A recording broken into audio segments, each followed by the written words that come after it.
Okay, good evening, everyone. It's 6:30. We will begin.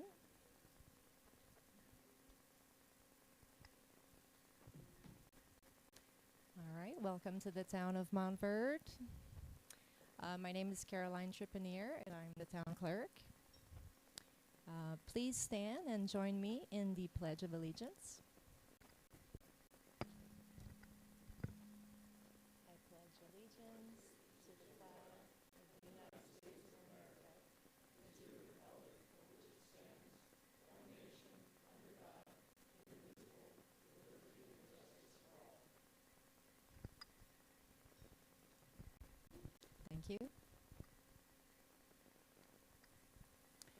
Okay, hi everyone. So before we start, if you're nominated tonight, you must qualify by 12 p.m. noon on Friday, August 21st. Now, for record purpose, when a Montverde resident makes a nomination, I will ask you to please stand, and our town admin, Iman Rashid, will bring you the mic. You must state your name, your address, prior to stating the full name of the person that you're nominating.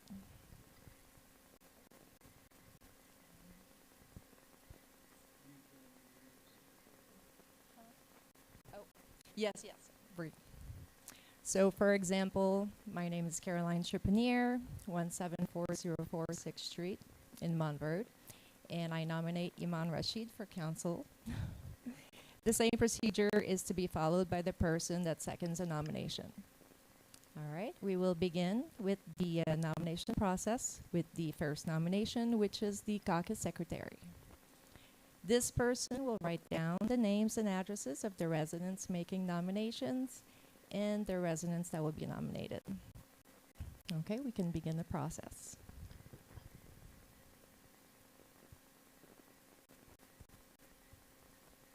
Do we have any nominations for secretary?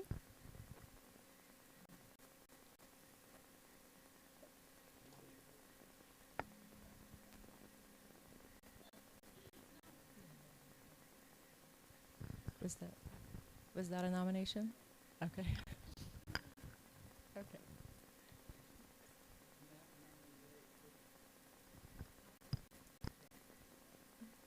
Larry? Oh.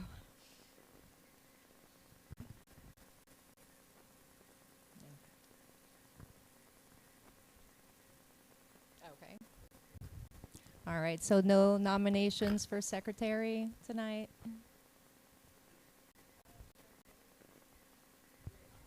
Yeah? Okay, Sharon Hildebrand. Thank you, Sharon.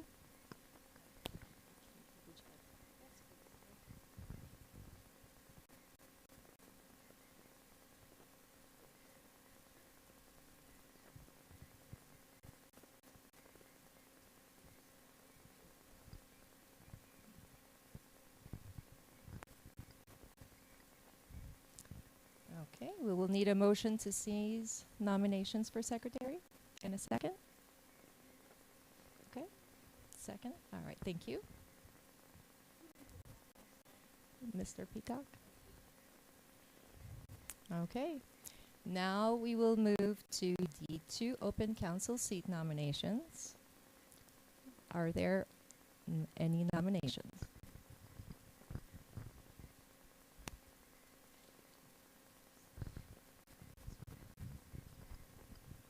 I'm Lanny Evans, 16355 Florence Oak Court, Montverde.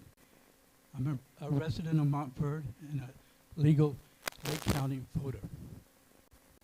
Madam Secretary, fellow residents of Montverde, I rise to place in nomination Aaron Wadsworth as a candidate for one of the 2 town council seats for election on November 3rd. Mr. Wadsworth is a United States citizen, a resident of Montverde for more than 6 months, and a registered voter in Lake County, fully meeting all qualifications required to serve our community. He is dedicated to responsible, community-focused leadership and has a steady commitment to Montverde's future, a thoughtful approach to local issues, and a genuine desire to contribute to the continued well-being of our town. It's my honor to nominate Aaron Wadsworth for Town Council. Respectfully request that his name be placed before the voters for the upcoming municipal election.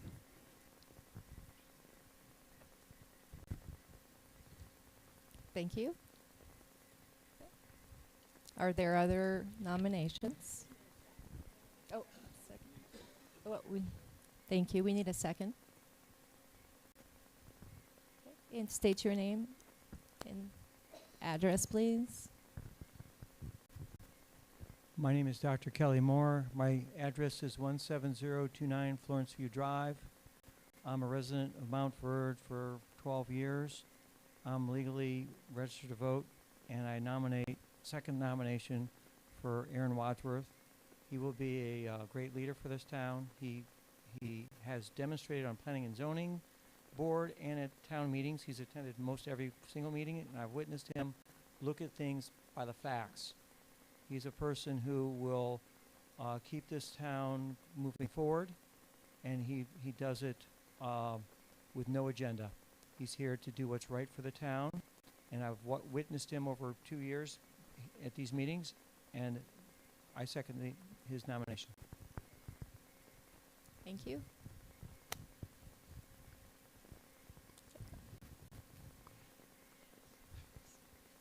I am Helen Gallagher, 16331 Florence Oak Court, and I would like to nominate Joe Morganelli. Okay. Do we have a second?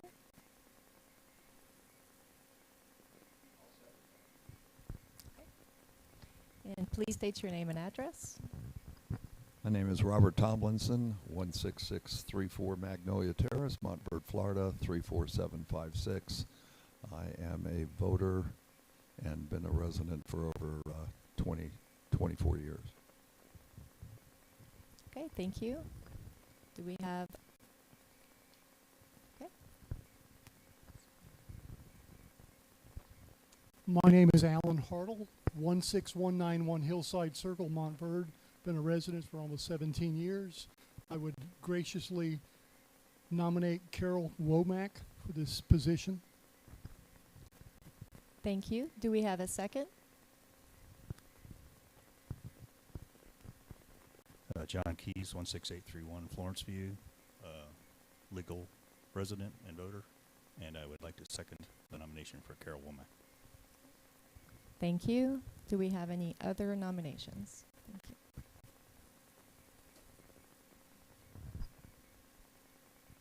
Judy Stone, 16301 Burke Street, Montverde. I nominate Mike Stone Jr. for council. Thank you. Do we have a second?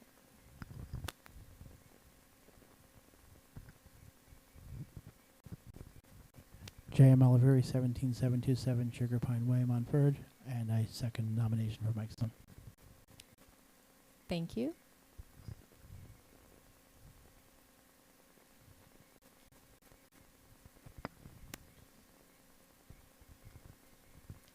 Kelly Rogers, 17325 2nd Street, Montverde, and I nominate Jimmy Rogers. Thank you. Do we have a second?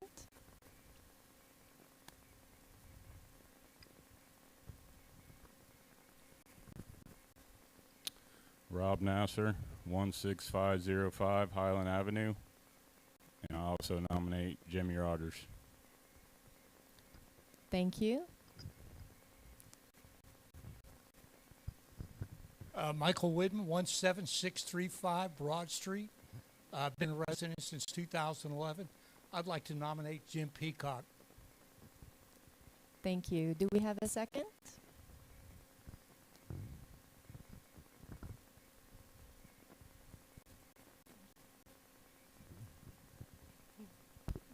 John Orlano, 17531 County Road 455. I second Jim Peacock. Thank you. Do we have any other nominations tonight? Okay. All right, we'll need a motion to seize. Oh. Motion to seize and a second. Okay. All right, and just a reminder again, all candidates must qualify by 12 p.m. on Friday, August 21st. I do have packets here at my desk, or you can pick one up at the Montverde Library from 7 a.m. to 6 p.m. from Monday through Thursday. You can also download those packets online on our website. Don't forget, you must call Town Hall and speak with me and schedule an appointment to bring in your qualifying documents. It's very important that we schedule an appointment. And yep, this concludes our Town Caucus meeting. Do we have... Oh, yes, thank you.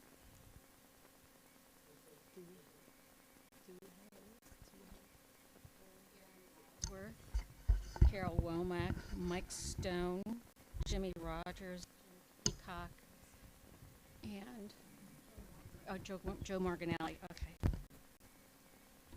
Joe Morganelli.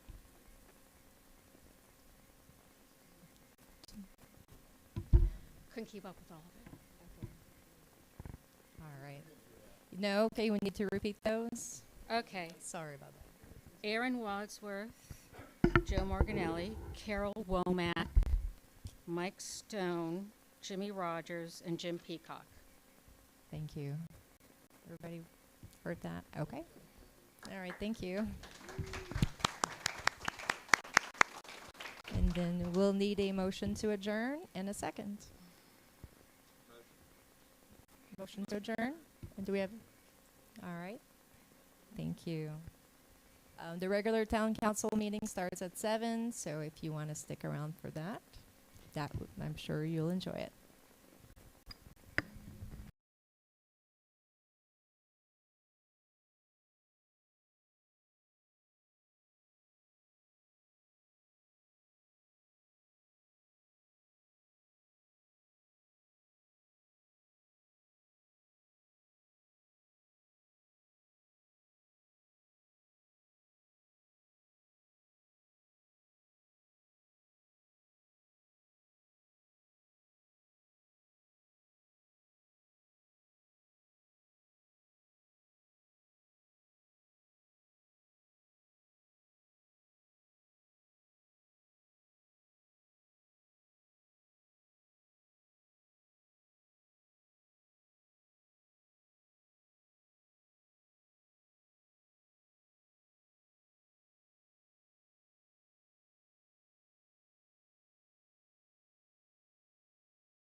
All right, let's get the show on the road here. Do the pledge.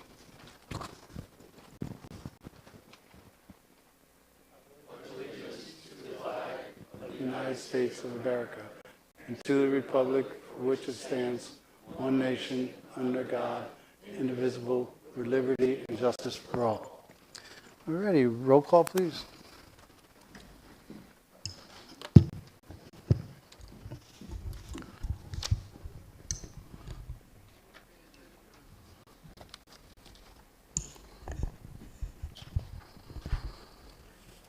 Councilmember Rogers, Present. Councilmember Rubio, Present. Councilmember Roberts, Here. Vice Mayor Womack, Here. Mayor Wynkoop. Here. Edward, will you come up and do our prayer for us?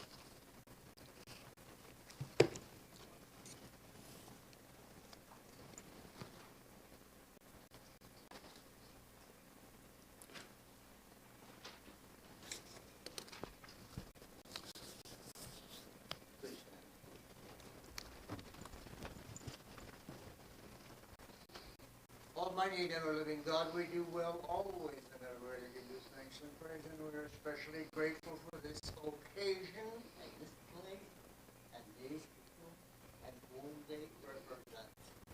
Pour out your Holy Spirit of blessing upon each one, guide, guard, direct, and influence everyone. In Jesus' precious name we pray. Amen. Amen. Thank you, sir.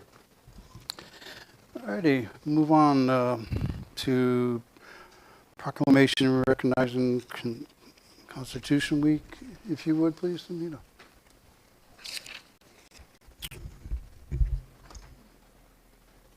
Whereas September 17th, 2026 marks 239 anniversary of the drafting of the Constitution of the United States of America by the Constitutional Convention. Whereas it is fitting and proper to officially recognize this magnificent document and the anniversary of its creation. And whereas it is fitting and proper to officially recognize the patriotic celebrations which will commemorate the occasion. And whereas Public Law 915 guarantees the issuing of a proclamation each year by the President of the United States of America, designating September 17th through 23 as Constitution Week. Therefore, Mayor Joe Wynkoop of the town of Montverde in the state of Florida does hereby proclaim September 17th through 2026 be Constitution Week in Montverde, Florida, and ask our citizens to reaffirm the ideals of the framers of the Constitution had in 1787. All righty, well, thank you very much. Do we need a motion on that one? Okay, thank you. All righty, let's move on to citizens that have questions for the council on items that are on the agenda. So anything you want to talk about as long as it's not on the agenda. Are we doing the time?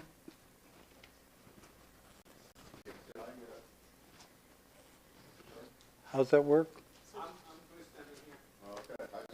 It's going to show up on the PowerPoint. She's going to click to start. Every time someone comes up to the podium to speak. Wait a minute, I'm Neil, sorry. we're not ready for you. Go ahead. She's going to click the to start button, and then you'll see the 5-minute countdown. Okay. Okay. Okay, thank you. Thank you. All righty. Go right ahead, Neil. My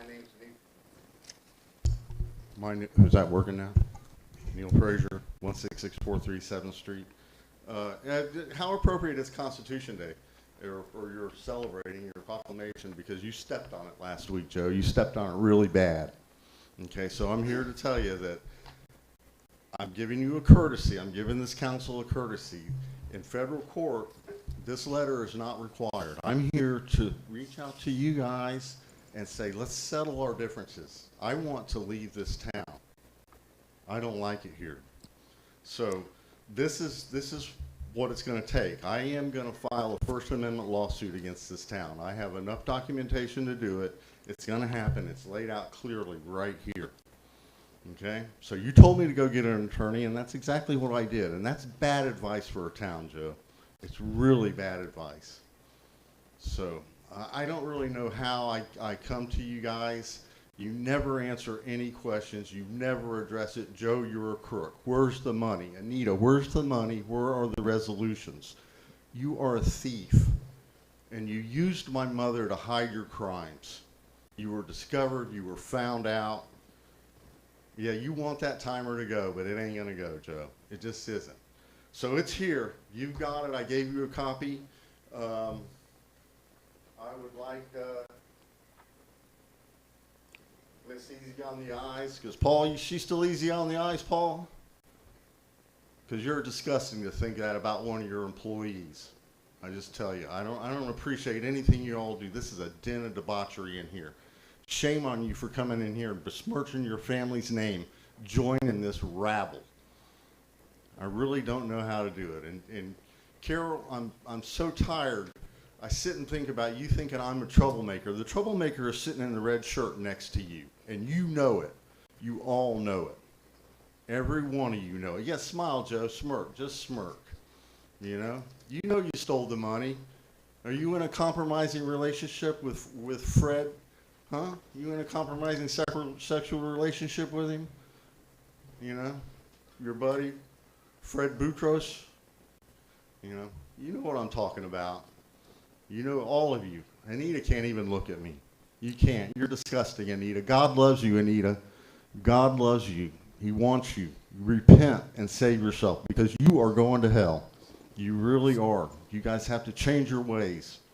You come into this world going to hell and in poverty. Y'all are doing a great job with the poverty part, but you're not getting yourself out of hell.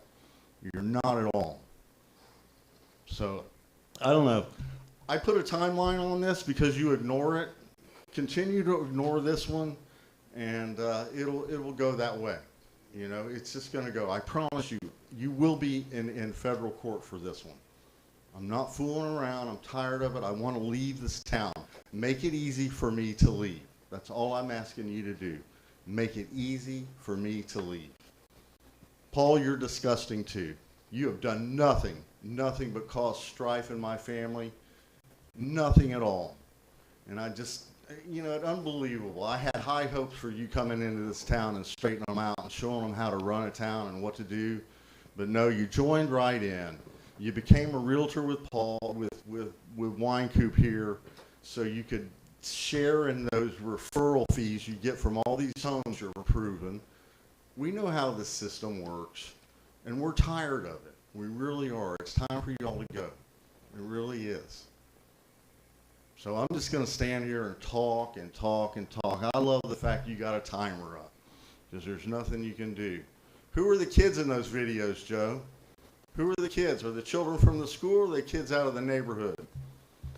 Yeah, look at me like you don't know what I'm talking about. Just so you all know it, I'm put it out there. I got 45 seconds.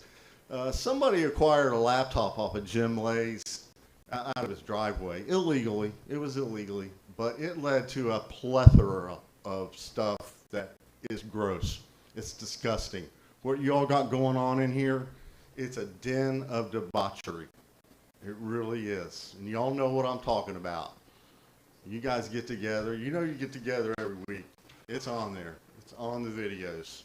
And if you guys aren't worried about your kids, the folks behind me aren't worried about your children and what's going on with them, you're wrong. You're wrong. I've seen it, and I know where it's at, and it's been turned in, and apparently nobody cares. Y'all have a great day. Hear from you in 14 days. Come on up. How are you? You remember us from last meeting? Yes. Stephen Frullo, 16334 Crown Top Drive. Mhm. It's about the swale that's supposed to be installed between Blackstill Lake and Crown Top Drive. Yeah. I was just wondering, do we have an update on when that's going to be worked on? Because I was hearing August, and now I'm hearing maybe the end of the year. No, let me have Paul answer that. Can you help us with that, Paul? Sure. I talked with the developer's attorney about 2 weeks ago, and they're still working out the contract with the construction crew that's going to do the job.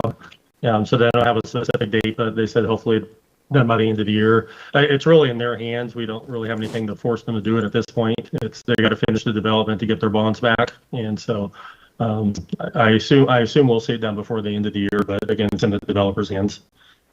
And then my follow-up question is a two-parter. I went to the St. Johns River Water Management District website, and I got a project plan and a copy of the permits that they filed, and it says there's a swale that's going to be supposed to be there, 8 feet wide, 1 foot deep, and everything. So is the town engineer, did they get to look at it, and who's going to verify that this is done correctly? The town engineer works with their engineer. I know there's been many project amendments throughout that project, so I'm not sure what finally was filed was approved, but the town engineer is the one that actually approves the final walkthrough with the punch list. Okay. Have they come to look at the site? Do you know? On phase 2, yes. Okay, and they're going to be the And ones that phase sign one, off yes. when the work is done? It's actually the developer's engineer that does the sign off on it, and so we just get, in order for them to get their bonds back, our engineer tells us everything's good to go. So, Okay. So, and I guess. but the engineer of record is actually the person responsible for the functioning of the system, which is the developer's engineer. Okay. Could I? We do review it. Yeah. Could I send you a copy of this just so that what they're do is in accordance with what they said was going to be done when they started developing the community? Oh, of course, yes. Okay. Yeah, please send that. I'll double check, and I know one of the big drainages in the back there, the whole drainage along the fosse gate's getting reworked. Great. In that area. So, Can you copy me, please? Of course. Okay. Thank you so much. So, in addition to that, we saw that, I apologize, we saw that the builder blamed people who were building pools and other, stuff behind their houses. But I have a picture of Pulte building a house, driving their tractors across it, and dropping stuff off and doing this over and over for weeks. I can provide that. There's one other thing I wanted to talk about quickly, Fosgate Road.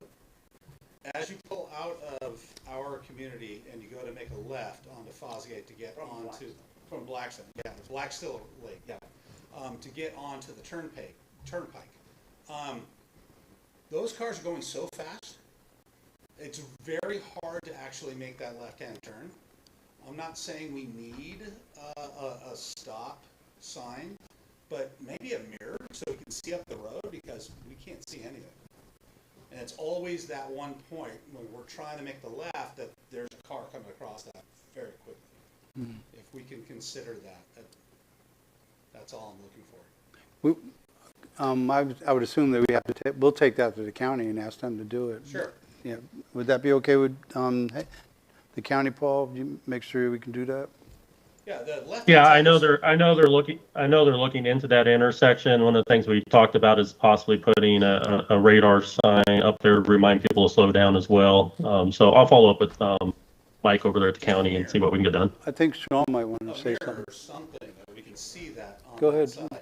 Yeah, The left-hand side is really clear. Sean gives us kind of Right-hand side directions sucks. on the commission. Yeah, we're looking at that.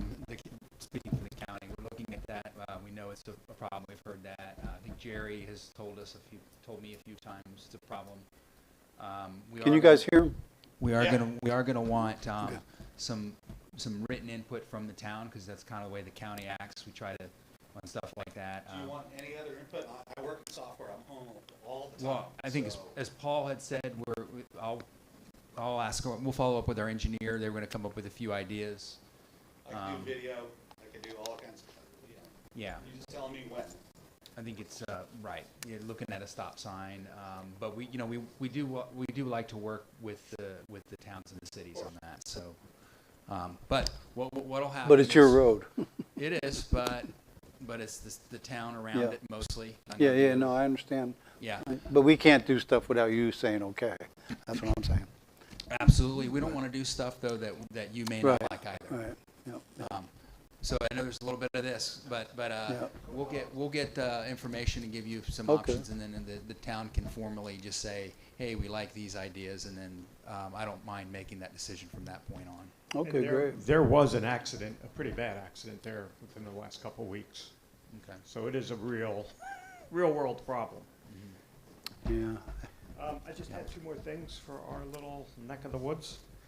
Paul, the plantings that are supposed to go on the fence line along Blackstill, has Pulte confirmed they're going to do that to comply with the PUD? Yes. Okay, good. And lastly, so you guys hold a bond over their head to get this stuff done. Do we as residents have any input on the release of that bond, making sure that what they said they were going to do is done?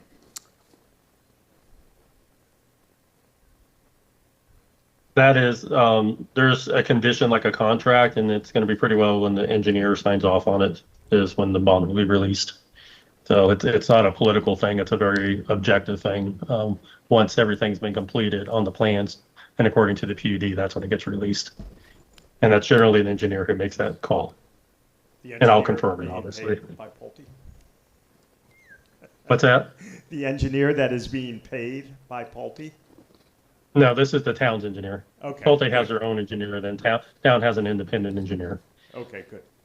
But you don't notify residents like a 30-day notice, hey, we're releasing this bond, speak now or forever hold your peace? There's nothing like that? No, so just quickly, there's two different bonds that go into development. One is a performance bond. So the performance bonds ensure that they do the development and actually get the infrastructure in so they don't walk away if the housing market falls. And under that performance bond, for instance, when we did the phase 2 walkthrough, all the breaks in the curbs, in the very front, the brick pavers are kind of settling in. They have to pull all those up and replace those. Those are for items like that. Once that punch list has got done, they also have what's called a maintenance bond, and that's a 3-year maintenance bond, which I believe is about 20% of the infrastructure cost.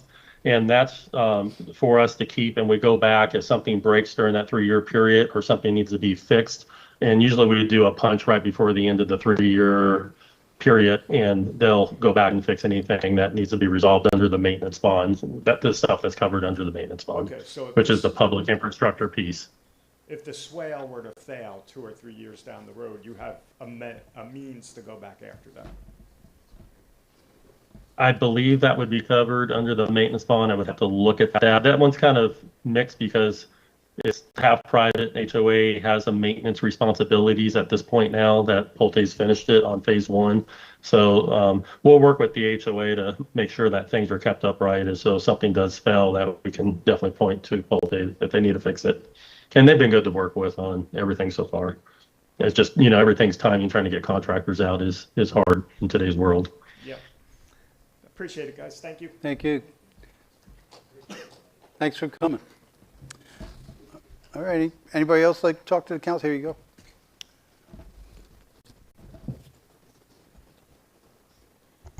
Hi, can you hear me?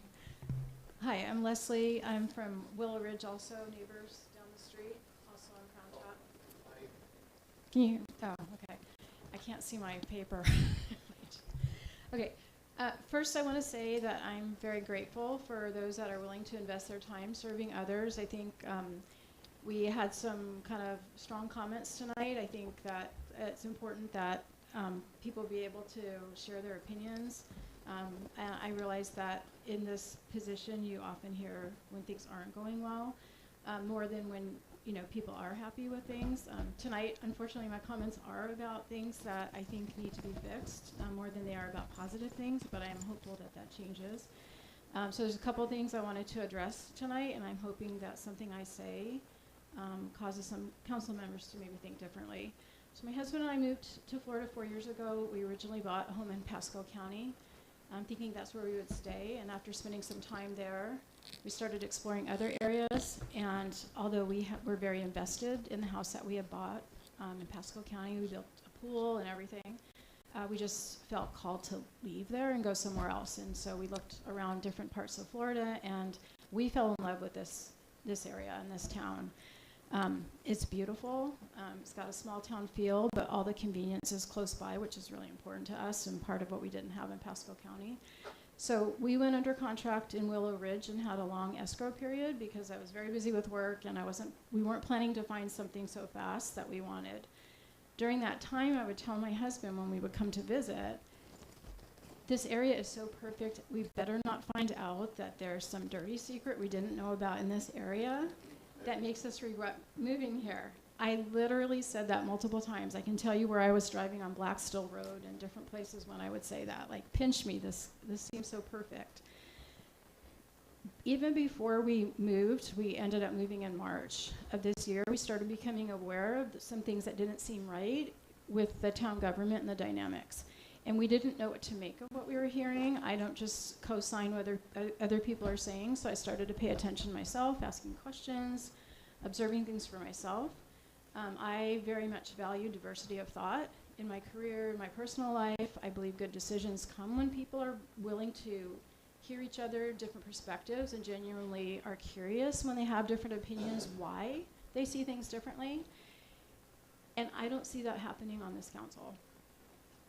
And it's not, my problem isn't that the council members disagree. It's because, again, I think disagreement is healthy.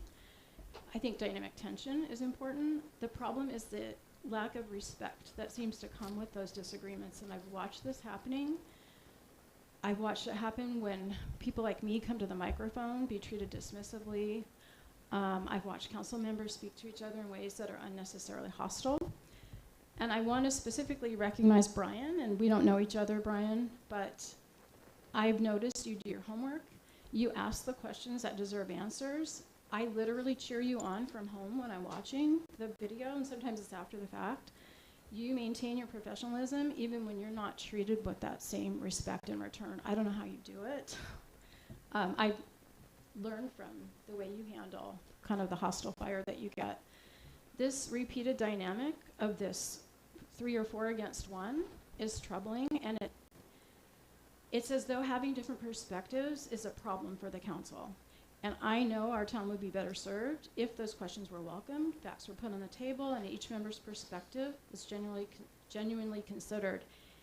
When you don't do this, we all lose. I also want to briefly mention that the way Joe Morganelli was treated, there were opportunities for the town to choose a path that was more fair, ethical, and respectful, and I don't believe those opportunities were taken. The result was a loss of money spent on that issue, time, and in my opinion, trust on our town government. I can't tell you that I agree with every opinion Brian or Joe might have had or will have, and that's not the point to me. The point is that I see that you do your homework, you ask important questions, and you appear to approach your roles as a public servant. I think reasonable people can disagree. Even if you put all the facts on the table, we still might not agree. But it needs to be thoughtfully done rather than an ongoing battle. So I still believe this is a beautiful place. I still believe we made the right decision in moving here. I want you to know there are people that in Willow Ridge that are wondering if they made the right decision moving to Montverde because of the things that they're seeing. I believe if enough residents speak up and expect better, we can get the change we need. So again, I thank you for your service, and I respectfully ask each of you to consider what I've shared tonight, not as an attack, but as a resident who cares deeply about the community that we chose to call home. Thank you.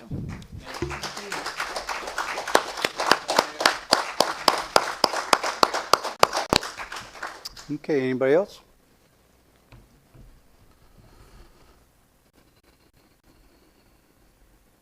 Pastor Sherry Young, 17015 Porter, the church at Montverde. Prayer is a good thing, and we are told by Jesus to do that. We were taught a prayer by Jesus. And the congregation at the church at Montverde are prayer warriors. So we are starting a prayer walk in September where on Wednesdays, I believe from 3 to 5, we will start walking the streets of Montverde.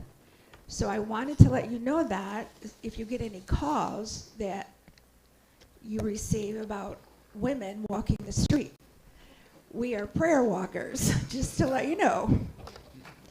And we will be going, stop at every house and say a prayer for that house and the people in that house.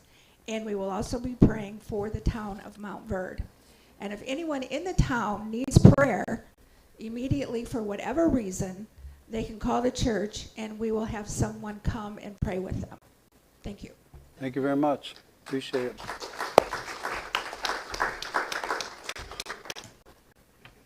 Good evening. 17432 2nd Street, Brian Mendez. Residents, council members, I humbly present myself before you as one of the applicants for the town manager position. I've prepared a town manager interview portfolio just for your review in anticipation of the August 18th meeting.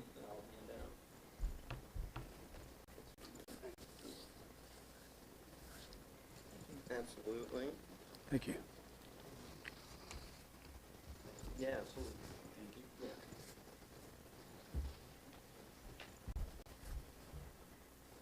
And just a brief overview. I'm not, going to go in depth into the portfolio, but in it, I put my leadership philosophies, some comparables. I'm currently a district manager for community development districts. So my goal in putting this together, I wanted to educate, because a lot of people don't understand what a community development district is.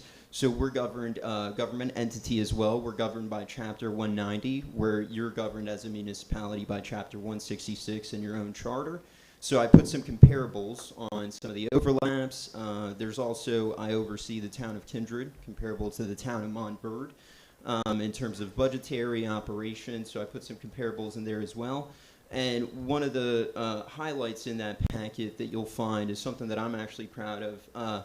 Over the last 3 years with my company, I have developed a system and methodology that essentially is now accepted and being scaled throughout my company wide, that will be the new standard operating procedure for district managers and how they operate in Florida, but specifically for Rosetta. I have taken that same methodology and system, and I've been tracking the town of Montverde's progression over the last 6 months. So in there, you'll actually have all your current projects year to date labeled out. In the event, obviously, a transition happens, everything's already accounted for. There's obviously some questions that would need to be answered, as well as your budget. I've also been diving into your numbers and understanding, how your budget operates, specifically the restricted funds, things of that nature. And just genuinely, I am. My hope is that I'm not just another resume on your desk. I wanted to introduce myself formally and give myself a fighting chance, because I am truly looking forward to this. Every career path that I've ever had, I've been a top performer. I take a lot of pride in what I do, and I do believe Paul's done a fantastic job in his role, and I look to be the succession into the next level of Montverde. Appreciate your time. Oh, thank you very much. Thank you. Thank you. Anybody else?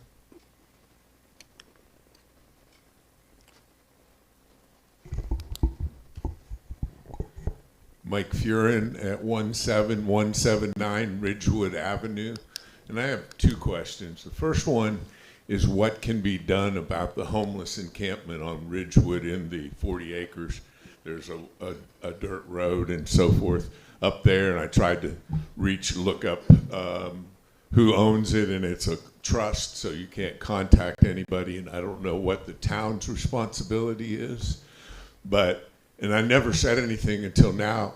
We put our garbage out Sunday night, and the next day, our new neighbors that are building over there, the Matoses at 17101, found all of our garbage behind. Somebody tore it open and found mail that was in there and stuff like that, addresses and that kind of thing.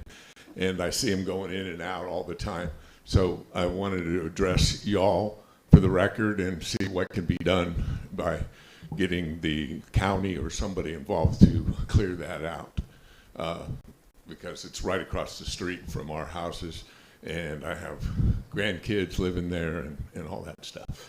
The second question is, we've been there now 3.5 years roughly, and there's still no fire hydrants on our street or anywhere near, where if our houses were on fire, that we'd have only the truck, whatever water it would hold.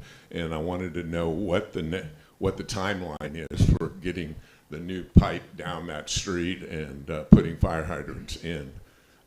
So those are two important questions for me. Well, Paul, can you comment on either one of those? Sure, I could comment on both of those. We could look and see if we have any record where the property owner is. Generally, when homeless are on private property and squatting on private property, the homeowner has to contact the sheriff's department, let them know they'll press charges, and the person has to be given a warning, a trespass warning first. Then generally they could be dealt with, or he needs to put some signs up. So we could try to make contact. We could find the owner and get a letter out to them and see what we can do on that end. As far as the fire hydrants, the town in this capital improvement plan, a part of our $12.9 million grant, has a new water line going down Ridgewood to serve those houses, and it does include fire hydrants. Currently, that area is only served by a 2-inch line. I think it gets upgraded to an 8-inch line there. But rest assured, I'll let you know that Lake County, anytime they have a structure fire, because they serve all of the county, they dispatch water trucks as soon as a structure fire goes out, and they bring thousands of gallons of water, and there is one at the top of the hill by the roundabout there for them to refill. Okay, great. Thank you. And yeah, let me know when you find out who the owner is, how to contact them, if I can get involved too, because I'd be happy to call the county sheriff as well and so forth. Thank you. Thank you. Yeah, we'll do our best. I think we know someone that has been in contact with them recently, so we'll make a phone call on that. I believe they live in California. I am Farmer Banks Helfrich. I live in the Clay Road District. Farm tip of the day. Did you know that peanuts are legumes? Peanuts are related to the bean family. Peanuts are ground vegetables, and right now in Florida, peanuts are being harvested. Mayor, council, distinguished guests, what exactly does our political representation do? From Washington, D.C., to Tallahassee, to Tavares, to right here in this room. The main thing that we do as representatives is we help our constituents. We serve our citizens. And we do that with 7 ups. 1 is to wake up. 2 is to dress up. 3 is to show up. 4 is to listen up. 5 is to speak up. 6 is to follow up. 7 is to never, ever give up. And out of those 7 ups, the most important one is actually showing up. So what exactly is showing up? Well, me standing in front of you right now sharing a farm tip is showing up. Telling a story or something that's close to me. Answering a phone call and not waiting 2 or 3 days later. Responding to a text. Sending out an email that is not a form email, much more specific. Showing up is being at that nativity play to help support the community arts.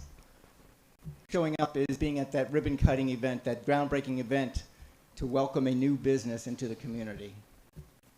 20 years ago, my mother had an issue at the state level, so she gave her state representative a call. She got an assistant. The assistant said, "How may we help you, Gabriella?" My mom's name.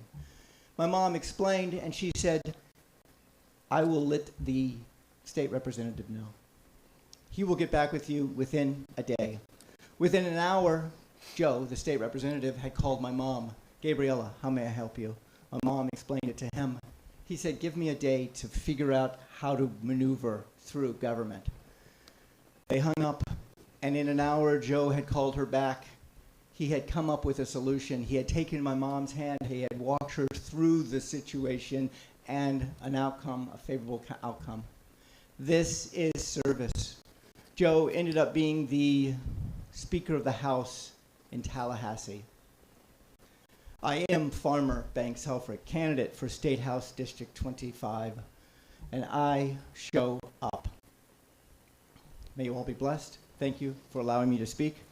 And I do have one extra caveat I'd like to add. What is home rule?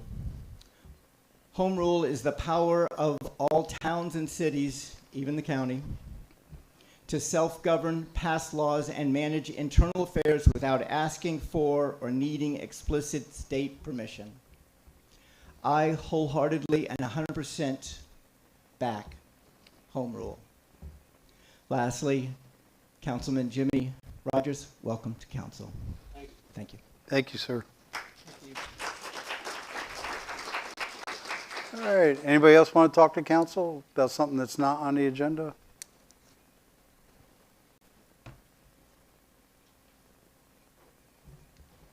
Good evening, Dr. Kelly Moore, 17029 Florence View Drive, Montverde, Florida. I'd like to get an update from Sean Park, since he's here. We've spoke about this in the past, or even the town manager, Mr. Paul Areno. Are we moving forward with granting any more permission on the CUP for Mr. Roberts, council member, on his property to become a parking lot for, in addition to his nursery? Is that CUP being signed off on? Do we have any more inspections to do? I just want to get that question answered from Mr. Loreno. Is there anything new with that? Nothing's changed from the last meeting, so Okay. once Mr. Roberts calls in for a final, then the town will complete a final. All right. He has not called in for that I yet. didn't know where that's at, so thank you for that. Yep, you're Okay, welcome. So, back in December, or actually January 13th this year, the Florida DEP wrote to Mr. Roberts and asked for access to his property, which in fact impacts many of us because they had suspected that there would be a potential cleanup of PCBs, lead, metals, and other materials. And all this time, now it's August, Mr. Roberts at several meetings has said he's cooperating with the Florida DEP.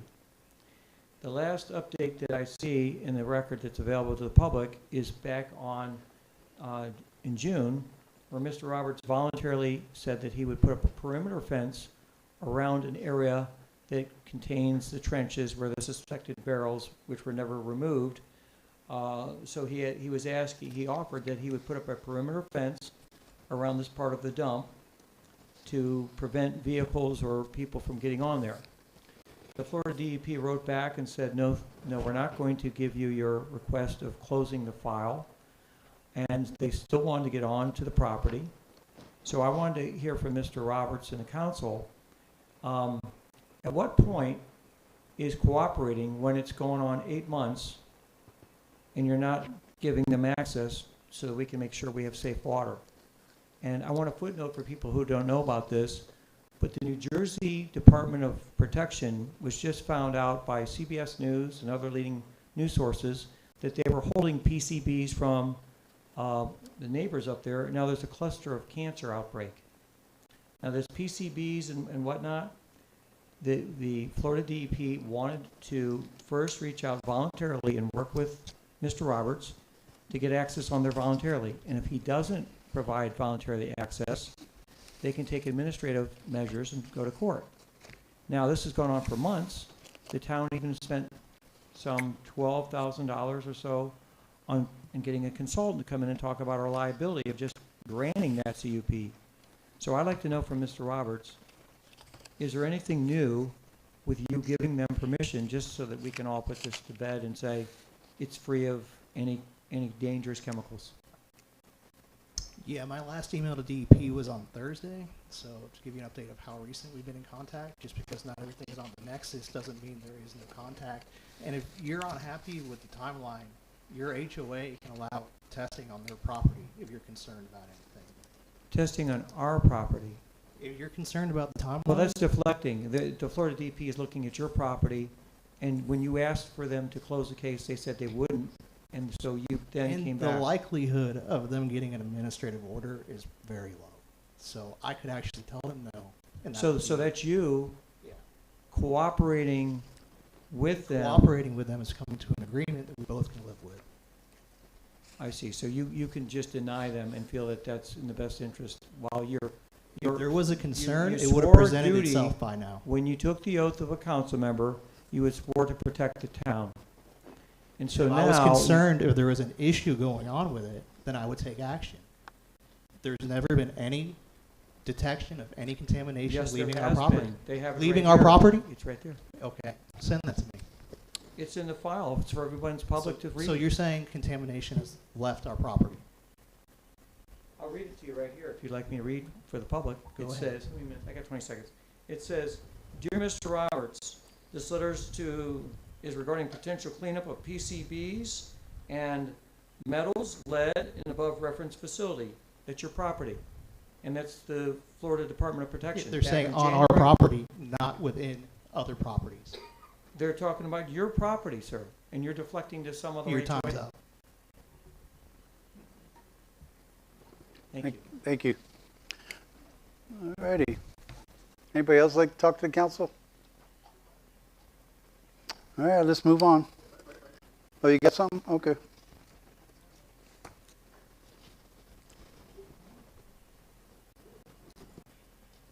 Jim Peacock, 16549 Lowry Road. Update on Lake Florence. I did water sampling today. If you remember, I talked about a SECI disc that I had done, dropping a 10-inch white disc into the lake till it disappears. My typical reading for many years was 3.5 feet. I was getting 6 to 6.5 feet today. A tremendous improvement in water clarity. The algae side that was applied last month really seemed to do a good job. I believe that about at least 95% or more of the algae that was in the lake is now gone. Particularly the suspended algae that was floating around the lake is gone. There's still some of the surface algae, the scummy stuff that's around on the shoreline. But again, it looks much, much better. Best I've seen it in many years. But the hydrilla is still being a problem, and I believe it appears to be getting worse. I have asked lake doctors for proposal to install the triploid carp, the grass-eating fish for that, and hopefully we can bring that back and discuss that maybe in the next meeting or two on that. They say that is the latest and greatest recommendation for controlling hydrilla. Once you have hydrilla, you have it. So this will help control it. Also, too, the last several meetings, I've been attacked by an individual, a resident, for a vote I did on the sewer plant 2.5, 3 years ago. I'm not sure what his fixation is on that, and I don't know if I really want to know. But if anybody wants to ask me why I voted that way, I'll be happy to tell them. All they got to do is ask, you know. And for this individual, seems to be very, very unhappy with the way the town is being run. I have a suggestion for them. Move out of town. You move out of town. You know, I'm not trying to be mean, stir up trouble, but why would you want to live here if you're so unhappy with the way things are run? I know if I was that unhappy, I would seriously consider moving. You know, and I've heard a lot of talk about how divided the town is, and I don't think it's the way that you would normally look at it. It's not like half the town is arguing with the other half the town. I think there's a small group of very vocal individuals who are unhappy with the way things are. But all in all, I think the large majority of the residents are satisfied with the way things are done and support the town and support the council. Thank you. Thank you.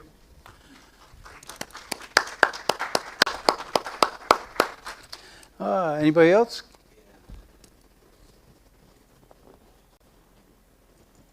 Joe Morganelli, 16535 Highland Avenue. I actually had no intention tonight to come up and speak. In fact, I even promised my wife I wasn't going to tonight. I was going to try something different. Wait a minute. Is there something wrong with the clock? Oh, it's over here. Okay. Just making sure we have it. Go ahead. Sorry. Okay. Can I reclaim my time now? Yeah, I'll give you 15 seconds. All right. I don't think I'm going to need it all. So we had a resident earlier come up and talk about positive things in our town and everything. I think everyone that comes to these meetings and watches online knows where a lot of this animosity is coming from. It's clear where that's coming from, where some of these frustrations come from. You know, there is very much this mentality of, you know, I'm going to do this the right way, like this side of the podium, then there's this side of the podium, and it's clear that it's not cohesive. There's just not. You know, a good example tonight, which was Grant, and there's only one person that can call time, and it's him. There's decorum. You guys are going to have a whole discussion tonight on decorum. I mean, it's not just decorum on this side of the mic. It's decorum on that side of the mic, and that's the problem that we're having. And I don't know how to make it clear. I mean, I know you and I have talked. I mean, Jimmy, we've talked, off and on a few times. And I'm open to talk to you even on that point. Like, so anyway, it's not just one subset of the town. It shouldn't be any subset of the town. I mean, you're always going to have some people that are unhappy. I don't think you can make everybody happy at all the time. It's just never going to happen. But as council, our job is to look at our residents, discuss with our residents, talk with our residents. Sort of what Farmer Banks said. I can't believe I'm going to agree with the guy, but yes, that's part of it. We have to talk to our residents, and that's not happening. It hasn't happened in a long time. It's very much a wall that goes here. And Mayor, I've said it. I don't want to call it out, but it is dismissive on you a little bit. I mean, there's times where in the mic, you can hear yourself yawning, audibly yawning. There's times where on your phone. That's just disrespectful to the residents. It's not. I'm not trying to be a dick here. I'm sorry. I'm not. It's just the facts. It's what they are. Please think of that when you go into decorum tonight. All righty. Anybody else like to talk to the council? Come on up.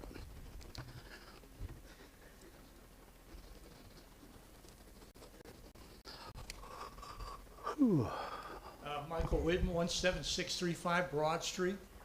I'd like to thank the council and the mayor and the staff. I think y'all been doing a pretty damn good job considering. A lot of the decisiveness is social media. If you can't get up here and state your case here, and you got to do it online, something's wrong. But that's not what I'm here to talk about. Broad Street. That road right there is deteriorating. I had to pick up pieces of asphalt and throw them in the garbage can in front of my driveway. There's a house that's been there for 2.5, 3 years. There's a portalet that's been sitting out there for a year and a half. I'm tired of looking at it. And it's sitting 2 or 3 feet right off the street. Let's do something about it. What do we do with that house? I think the guys run out of money. It's just going to sit there and rot. We need to do something about it. I don't know if Anita, if you can. I think it's been red tagged. They really can't do any more construction. The guy's out of money. Let's do something about it, Sean, thank you for being down there the other day. You saw the conditions of the road. But Jimmy, Carol, everybody else on the council, drive down that road. It probably ranks as one of the worst roads we have in Montverde. I know I live on the wrong side of the railroad track, but come on, do your job and serve us right there, Thank you. Thank you.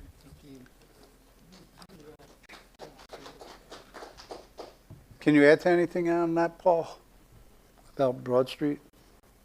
Sure. If Mr. Whitten could stick around till the discussion items, I plan on discussing Broad Street during the discussion. We discussed 8th, 9th, and Temple. Uh-oh, we lost you. We lost you for a second. Can you hear me? Yep. Okay. If Mr. Whitten could stay around for the discussion items over 8th, 9th, and Temple, I plan on also discussing Broad and Kirkland during that discussion period. So we may have a resolution for it. Okay, great. Did you hear that, Mike? Yeah, thank you, Paul. All righty. Anybody else want to talk to the council? All right, we'll move on to our agenda. Let's go ahead and talk about our grant reimbursement tracking sheet. Go ahead, Paul. Sure. Thank you, Manager. I'm also going to give the town manager updates and I'll go ahead. Let you know in your inside your council packets, you'll find a couple of reports: the fire report, the grant tracking sheet, reimbursement sheet, the police report, and I'm going to start off kind of just going over a couple of town manager updates. I got a little bit of a long list, but I'll go through it very quickly for you. First thing I want to start off, just remind council and our residents to spread the word. School starts tomorrow. And just remind everybody to slow down and be patient and watch out for kids. We've been without them all summer long. And always during the first month, it's a little chaotic as new parents learn the whole routine of trying to get in and out of the school zones. With that said, there's also I will be increasing law enforcement toward the last 2 weeks of August. You're going to see some saturation patrols on 455 in front of the school and on Ridgewood. So be mindful, so residents, please slow down. We usually have issues with speeding in the morning and the afternoon when the first start of the school year. So I'm going to have extra law enforcement out there to remind people to slow down. Discussing speed, I do want to let council know as a follow-up from the previous meetings, I have ordered and should be in any day if it's not in, a speed data collector that we can use to get some tangible data for road speeds. We've talked about Kirkland and Alpha Street in the past. This data collector will allow it to collect the speed of all cars going down the road, say over a 30-day period, and put it in a spreadsheet. Then I could bring that back to council, or someone bring back to council, and you can actually look at the data to make a decision if we need to put cameras extra law enforcement speed bumps down those roads. So we'll get that started as soon as we can and start sharing that data with council in the near future. Also, I want to remind all of our residents, we have free sprinkler irrigation timers available at the library for Montverde residents. If you have an old sprinkler timer, one that's not able to hook onto the web, basically, you take a picture of your old one on the wall, both the outside and the inside where the wires are in.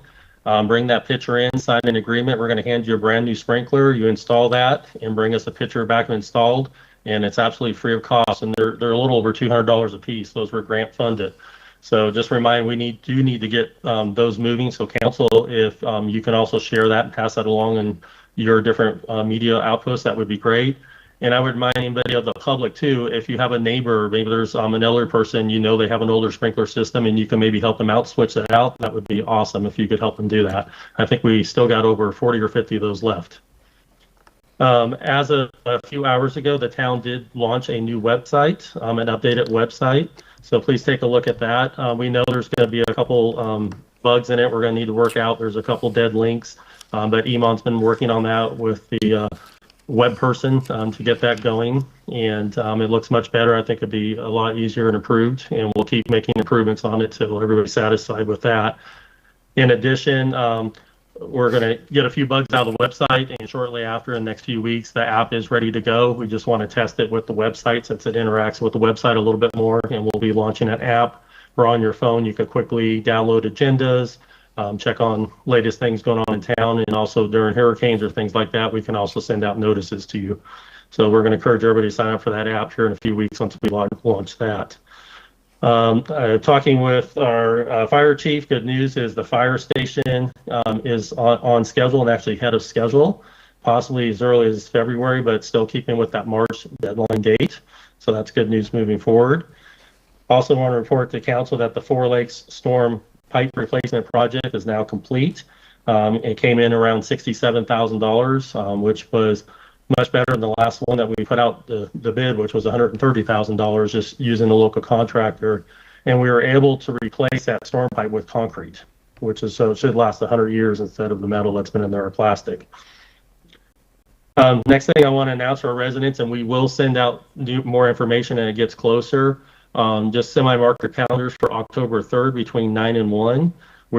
This is a follow-up from a council request. We're going to do a hazardous waste cleanup day, and there will be some limitations on what you can bring in and how much you can bring in, but that's with Keep Lake Beautiful, partnering with them. In addition, the town's also going to have a shredded event at that same time, so you bring in your waste, and if you have a box or two, a file of papers you want shredded in front of you, we're going to have a big truck out there doing shredding as well. So again, we'll have some more details go out to the public once that comes available. Also, just want to let the council know, as you look at your budget numbers on the 2026 budget, we're still 2 months away.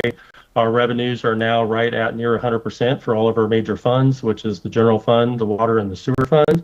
And all of our expenditures are in the 70% range when you look at that, which is exactly how we budget. We try to budget conservatively to make sure we always get enough funds in each year. And we always try to spend conservatively, especially at the beginning of the budget season, holding off on larger projects. We will have a couple small budget amendments toward the end of the year for permitting and legal services, but the overall budget amount should be under budget. Last thing I kind of want to mention to the council, then I'll go over real quick over the capital projects, is our $12.9 million grant that we received for the water infrastructure improvements. The facility plan now has officially been approved by DEP. We had a lot of back and forth with them to kind of get all the final documents to get in compliance with the federal statutes that came with that. I really want to thank Scott Shannon and Morgan French and Tara Johnson, who work with Woodward and Kern. They spent a lot of time in meetings with me over the last 4 or 5 months getting this all straightened out. In addition, they are currently now have all the plans and bid documents. I did get a confirmation email. They're actively reviewing those right now, setting up a potential to start the bidding process probably in October, maybe as early as late September for that. So that's the water tower. That's the water line that goes out to Ridgewood and all the loops we have in town, emergency generators, the UFA well, the redundant well, and also the LFA well. So that's very good news. The timelines are probably going to change on that, so it's still going to be kind of a rush to get all the construction done, but everything should fall in place on that. And then last, real quick, going over the grants, capital projects. See if there's anything else on my list here. 1 second. Quarter first Storm Street projects is nearly complete. The asphalt's down. I really just want to thank the residents that live there. I know it was inconvenient on that project because when you tear out the entire road and have to put a storm pipe down the middle of it, that was very, inconvenient and dirty. But thank you guys for your patience on that. Now you got a new asphalt road. They are still doing punch list items, cleaning up along the edges of the road and some of the things along the lips that go into people's driveways and in the park area, though. So hopefully that should be wrapped up by the end of this week or early next week. And that's all I have. I'd be glad to answer any council questions. Paul, on First and Porter, that right there on the right side or the west side in that intersection, is there any plans to change the way that storm inlet is? If you notice, it's a very steep drop. Is there going to be a protection barrier, or are you going to put a structure there, or what's the plan? Yeah, I saw the engineers going back and forth. I think they're actually going to rise that storm inlet up a little bit, and I'll double check with the engineer though, see what the plan is for that. All right, thank you.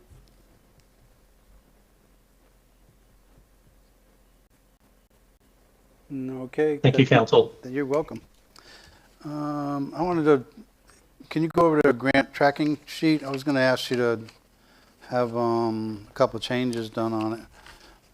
Like, let's see, when you look at the sheet. Let me find it real quick if I could. Yeah, it's section 3, first page. The, I don't know. Can we change the layout? Oh yeah, go ahead. Good idea. I mean, just. You find it? Yeah, I'm on it, yes. Just where the last column, remaining grant money that is remaining for the town of Montverde to use, some of that is complete and some of it isn't. Can we just, in the empty column, if it's actually completed and that grant is closed, can we just move all the completed stuff to the bottom of the page and all of the active stuff on top?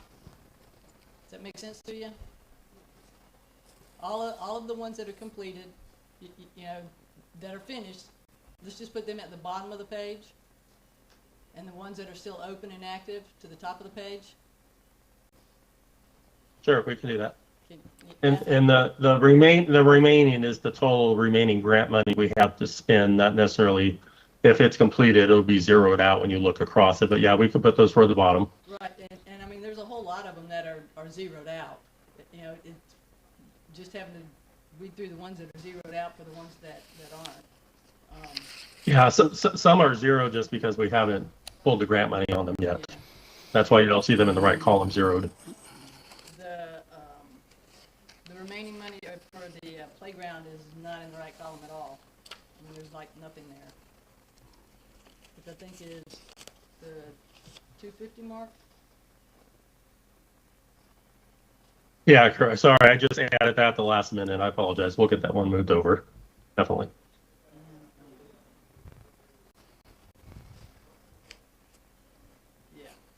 Thank you. Yes. I'd like to add, can you do a total for working grants and a total for grants that are finished, 2 separate totals? That'd be nice. Sure. Alrighty, thank you. That's all I was going to bring up. Yeah, not a problem.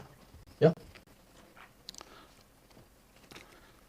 Alrighty, impact fee for the highway patrol. Anybody else have anything? Brian, you have anything? Grant? No? Carol? Okay.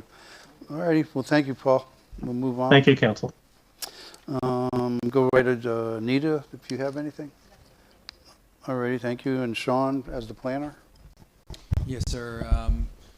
We're starting to get some more zoning clearances that are coming, a little bit more. It's picked up a little bit after a little slower period earlier this summer. Just want to remind everybody that if you're applying for something, you have information. Of course, we have office hours that are available to everybody to answer as many questions as possible. Try to get you comfortable with the process on Wednesdays. Remember the QR codes. Use the QR codes. Please use the QR codes. They will give you a lot of information, especially if you're doing things on your own and you're without a contractor or maybe partially with a contractor. We get questions a lot about swales. Swales are very important. I know the town, not just the town, but all of Lake County now is becoming very aware and concerned about protecting water resources. So we want swales to be put in. It's part of the code. It's not just a want. It's actually part of the code, and they are to be maintained. So keep that in mind as well to help avoid any friction in the future. And again, remember, use the QR codes. There's a lot of good information on there about setbacks and things and reasons why we have to do things according to the code, not just how your planner or somebody on staff wants it to be done, but it's according to code, and it is designed to help you have as few problems as possible, or issues or questions. So thank you very much for that. What was the times on Wednesday? They are 9 to noon, but often we'll stay later. Lisa. Alrighty. And then if you would, County Commission, maybe give us an update. Thank you, sir. Happy to report as your county commissioner. Today we had a fairly long meeting, pretty lengthy meeting. One of the issues on the agenda was the land acquisition program. That's the bond that was passed by 80% of the voters 2 years ago. The Public Lands and Trails Committee has met throughout the summer, give them a lot of credit. Many hours, done a lot of research. We opened up the cycle to receive applications for those that might be interested in having a property sold for conservation purposes. You remember me probably talking about that earlier this summer. That cycle was open, it was closed, and now the Public Lands and Trails Acquisition Committee went through it, made their recommendations. We heard the recommendations today at the County Commission. The Ferndale property was one of those. So the County Commission, I'm happy to report today, voted unanimously to proceed with the next step, and that is appraisals and due diligence on purchasing that property. Wow. Very good news. I know the council is very supportive of that. There's a lot of people that aren't in the room that did far more work behind the scenes over the last couple of weeks in particular. We're doing the resolution tonight. And you're going to do the resolution. I think that's great. Yeah. We did, as a side note to that, the trail, North Lake was also on that list, as well as a few other properties in the south part of the county as well that are on the list. We go through, namely the Sunderman track, which is a bigger piece down in the Green Swamp and also happens to be in the Florida Wildlife Corridor. So some good news there. There are another list of a whole nother kind of other properties, there are other properties that they haven't even fully vetted yet, and so there'll be some more meetings coming over the next few months that we'll look at doing appraisals and evaluations on as well. But the big thing is, if you're interested in the Ferndale property, you probably will want to know and come to the County Commission meeting when a final decision is made on that. Right now, again, is the next step. And that is, we did, again, today authorize the appraisal and due diligence of that property. So the next step would actually be to write the check for it. It's 300 acres, right? Yeah, right, I think 328 maybe, but it's got a possible trail connection up there as well. And, obviously, as most people know, has faced development pressures, even beyond the ISBA that's now in place. So I think personally, I think it'll be good for the county, but other commissioners have to decide on that as well. Anybody that's driven down Sugarloaf is just devastated by what's happening there. And Ferndale's protected at Yeah, the we'd like to moment. protect Ferndale, and I always point out, you know, the Sugarloaf that was the late 90s, that was Yeah, it all was, yeah. predetermined. Now it's just an attempt to try to make the best out of it, yeah. Yeah, it's nobody that's around anymore. Right. But, yeah. Alrighty. And by the way, vote for Sean in November. He helps us in Mount Verde tremendously. Or next week, too. Huh? You can vote for me in next week. Oh yeah, next week. And November. But And November. But vote for Sean. Big fan of Mount Verde. And we get a lot done with Sean's help. Alrighty, well thank you very much. Move on to the council report. Brian, do you have anything? I don't have anything to report per se. I just had I wanted to follow up on something actually. There were two emails that came in from Judy Stone, one on the 11th, which is today, and then one on the 4th. So I just kind of wanted to follow up with Paul as to, I guess, what's being done or what was the final outcome of that. Sure, I could send you, I don't know when she replied, if she sent you a copy of the letter I sent to her yesterday. In the reply today, there was no attachment. No. Okay, I'll forward all the council members the letter that I was sent there, and that kind of summarizes the town's position. Thank you. Okay. Yeah, no problem. And just so council knows, I know you guys all get CC'd on emails from residents. Under the Sunshine Law, I can't hit reply all, and so I don't reply to any council members. I reply directly to the resident because that creates a meeting when we hit the reply all. So, but I'll send that letter out to all the council so you can see where things are at with that. So you'll send it out separately to each of us? Is that how you're saying? Yes, individually. All Yes, right. individually, yes. Okay. And of course, council, feel free to go ahead and give me a call after you read it if you got some further questions. And Brian, I'm sure you have some questions. I'm glad to talk with you on it. Okay, well, thank you. Is that it, Brian? Okay, thank you. Carol? Yeah. Paul, we've had a little bit of discussion regarding some meeting space for residents, just a small group meeting. And I understand the issues with the library, but we don't have the community building. The firehouse is still a little ways away under construction. Is there an alternative? Is there something else that we can provide just for a little bit of meeting space? Sure. When you say meetings, I assume like groups just to get together and meet, not necessarily a birthday party or anything along that line. Not parties, not celebrations, nothing Yeah. at all like that.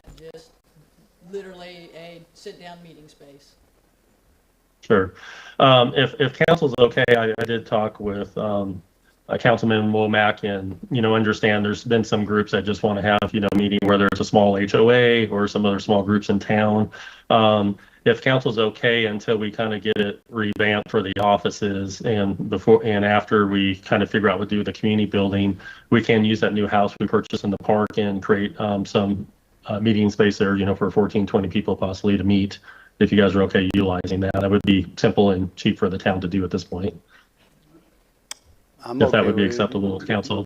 Are you guys okay with it, Brian? Yeah? Sure. Yes. Okay. Excellent. Thank you. Thank you. Okay. Yeah, so we could look at that, definitely. Perfect. Thank you very much. I know that I think you had mentioned that Franklin Pond got sprayed. Did the pond itself actually get sprayed, or was it just around the shoreline? Do you know? They should have put a boat in and sprayed with a boat. Yep. Okay. Maybe it hasn't really kicked in yet, but I don't notice a whole lot of change to it. But I will keep watching that. Okay. And I'll send an email out during this meeting to Lake Doctors and ask them to go back and recheck it. They're in town usually every week anyway. So. Perfect. And if following Mr. Rubio's lead with emails, I did receive a couple of emails regarding retention ponds, and we have various a lot of HOAs inside the town. What what is the town's responsibility, if anything, to a retention pond that is ignored on a HOA property? Sure. If you recall, I don't remember if you were on, but we started this discussion probably a year and a half ago, and we'll probably need to bring it back up. So in town, the town has detention ponds that are owned by the town. We have several, and some of them are in the older part of town, like First Street, and in some various areas, like the roundabout are some examples. However, different HOAs in town also have detention ponds. So, Mag Terrace, the Pines, various subdivision town, Morningside, for example. And those ponds and the systems leading to the ponds are actually owned by the HOAs. And so their permit, when the developers did it, they rolled the permit over, that would have went with DEP over to the HOA. So those are HOA responsibilities.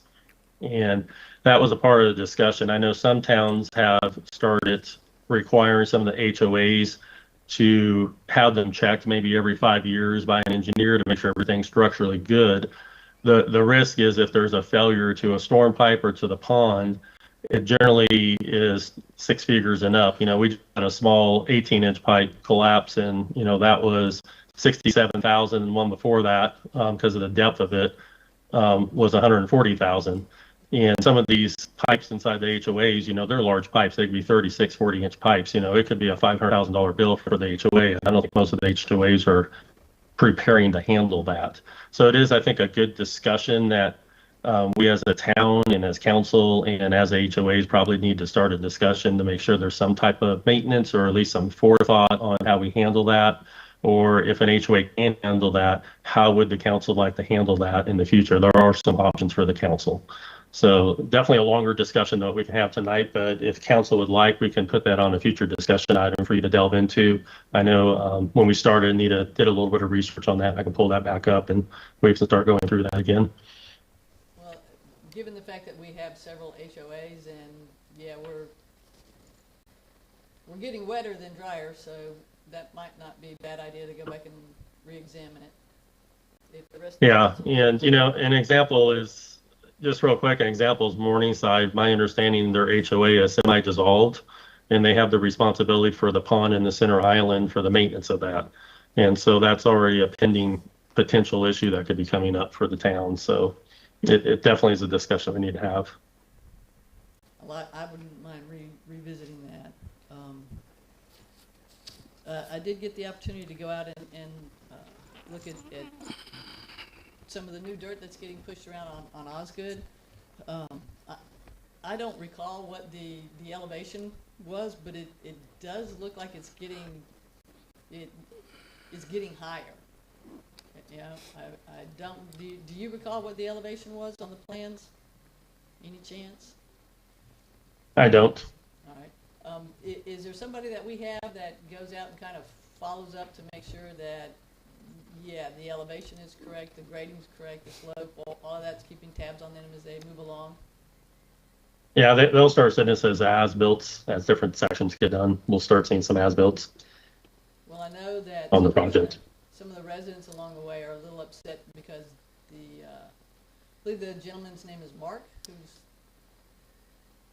I guess in charge of the clearing of the property, but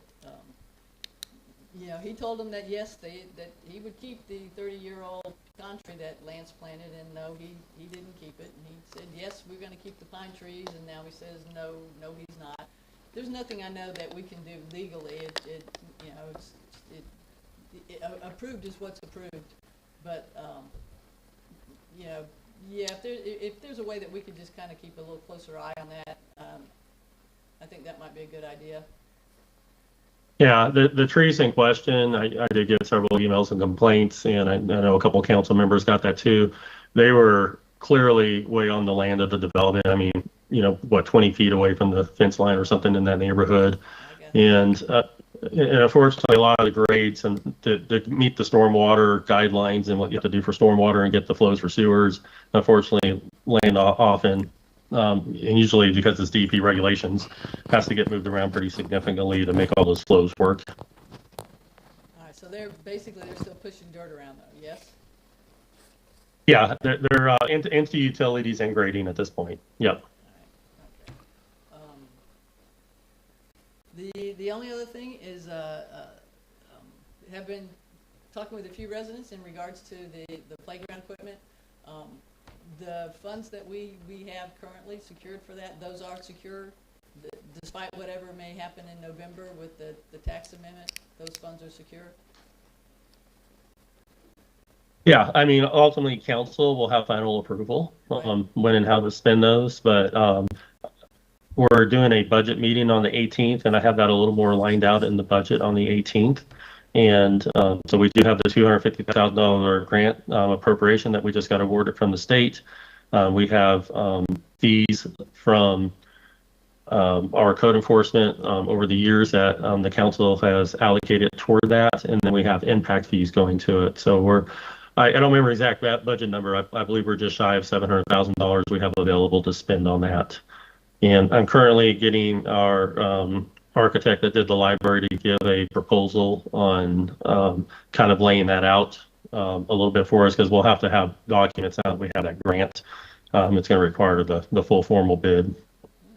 Well, for those who are interested, I'll be in the park on August the 22nd, asking you your opinion on the playground and you know, some of the things that you might like to see coming in the future.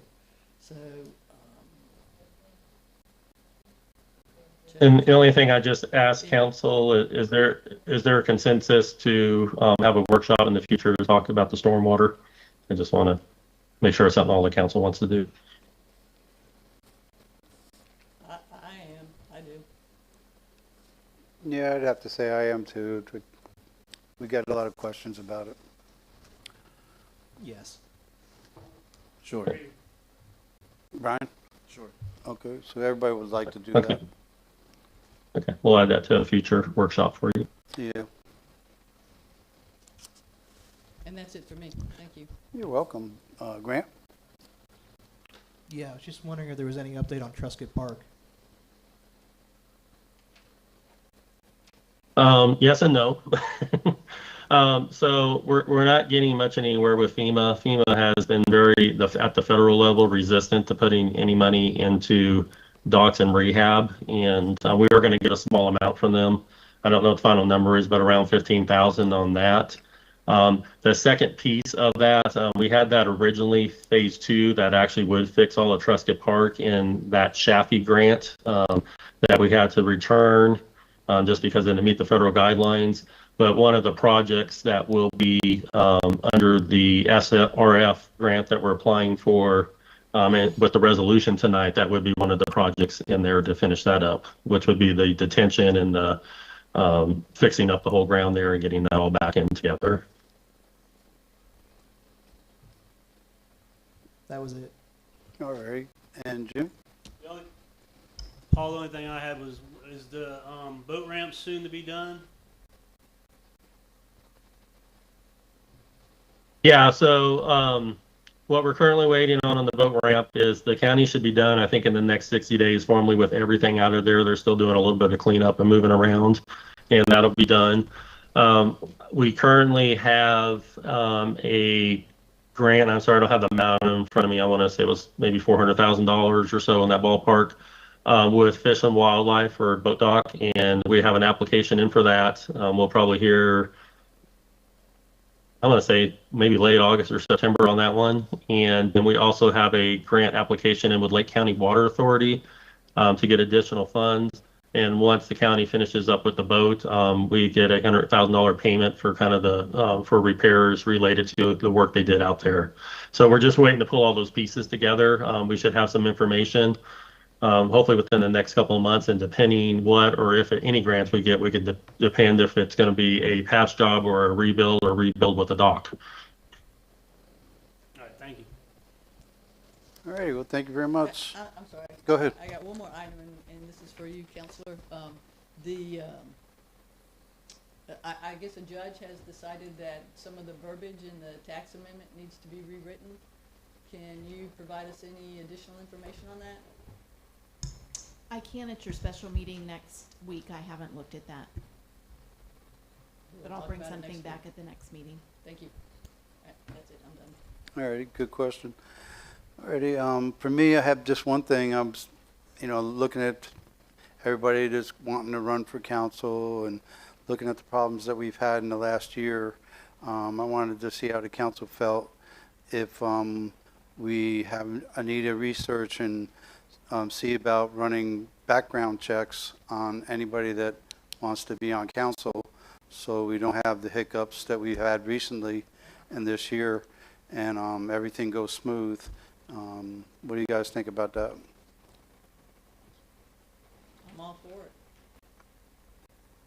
I don't have a problem. Brian? I don't have a problem, but I want to keep the costs in mind. We're asking now the town attorney to bill us for, doing background checks and all that. So I guess I would like to see the costs, or at least see an estimate of the costs if we go that route. Anita, do you know how many hours it would take to do something like that on your time? I wouldn't anticipate more than 2. So it's $500 per applicant? Oh, a background check? Yeah. I thought we were just talking about doing the research to see if you're legally allowed to do it. Yeah, we want to see that first, but if we are, I guess Grant's asking you how much would you think it would cost to do each person? I think if you're just talking about criminal background checks, then I would have to get those numbers. I know through FDLE, it's generally under $100 to have those run. I don't know what it would be for a national criminal record check. Okay, alrighty, so everybody's okay with Anita researching this, and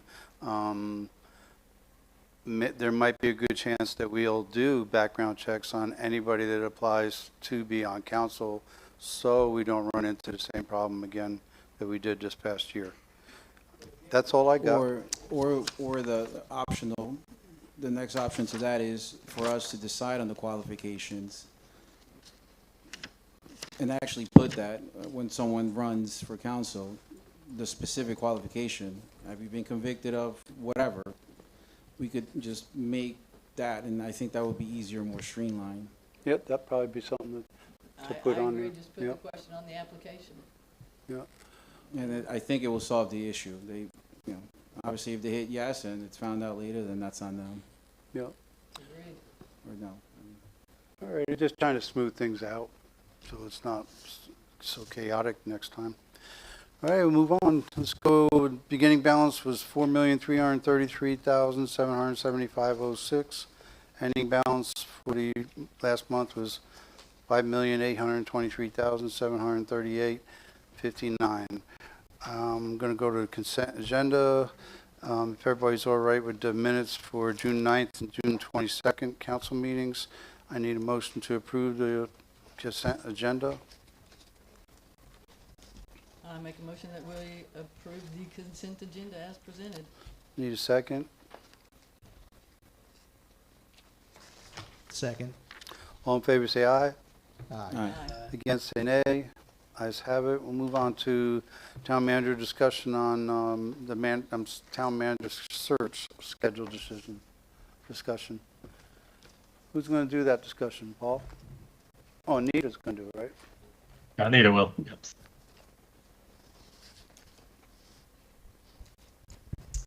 So the council today, this evening, you received an email from the recruiting firm with proposed applicants for you to consider at your next council meeting next Tuesday, the 18th, to decide of those how many and who you want to interview. The proposed schedule that the recruiting firm had laid out was to do some type of staff meetings with the applicants on the 27th, or tours, and then individual meetings with council on the 28th with a group council interview of the applicants on the 28th, and then come back either, if you don't make a decision at that time, maybe on the 31st of August. They have proposed to the council to review 8 applications, which you've received. And so just trying to figure out timing of that, and then what you would like to do, if anything, on the 27th. The recruiting firm in their packet recommended do you want to do a meet and greet? Do you want to have a reception for them? What type of activities, if any, on the 27th? And then also set times on that Friday for you to conduct your individual interviews and your town council group interview. So just looking for some direction on that. And then also a consideration is, do you want to do more than one interview? Or are you thinking, I think they've recommended that you interview 5 of those. Do you want to do those at one time? Do you want them to come here in person? If they're out of state, do you want to do a virtual meeting with them? We're just trying to get logistics scheduled. And then Paul's resignation is effective as of September 7th. Of the applicants, I don't know if all of them or most of them are employed, but if they have to give notice to their current employer, what do you anticipate if you aren't able to make a decision and get someone on board by the time he is set to resign? So is that 3 things? I don't know how many, but I did name a lot. Okay. So just looking for direction, I guess. Maybe first if we can start on how you want to conduct the interviews. Are you okay with doing virtual interviews of those should you select someone who is out of state? Are you okay with a virtual interview? And that there's 9, right? They moved forward 8 to you. They did? They had 2 drop out. Then they pushed someone else forward. And so they've sent you 8 applicants to consider. Oh, yeah, okay. 8. All right. I'm okay with virtual for the first interview.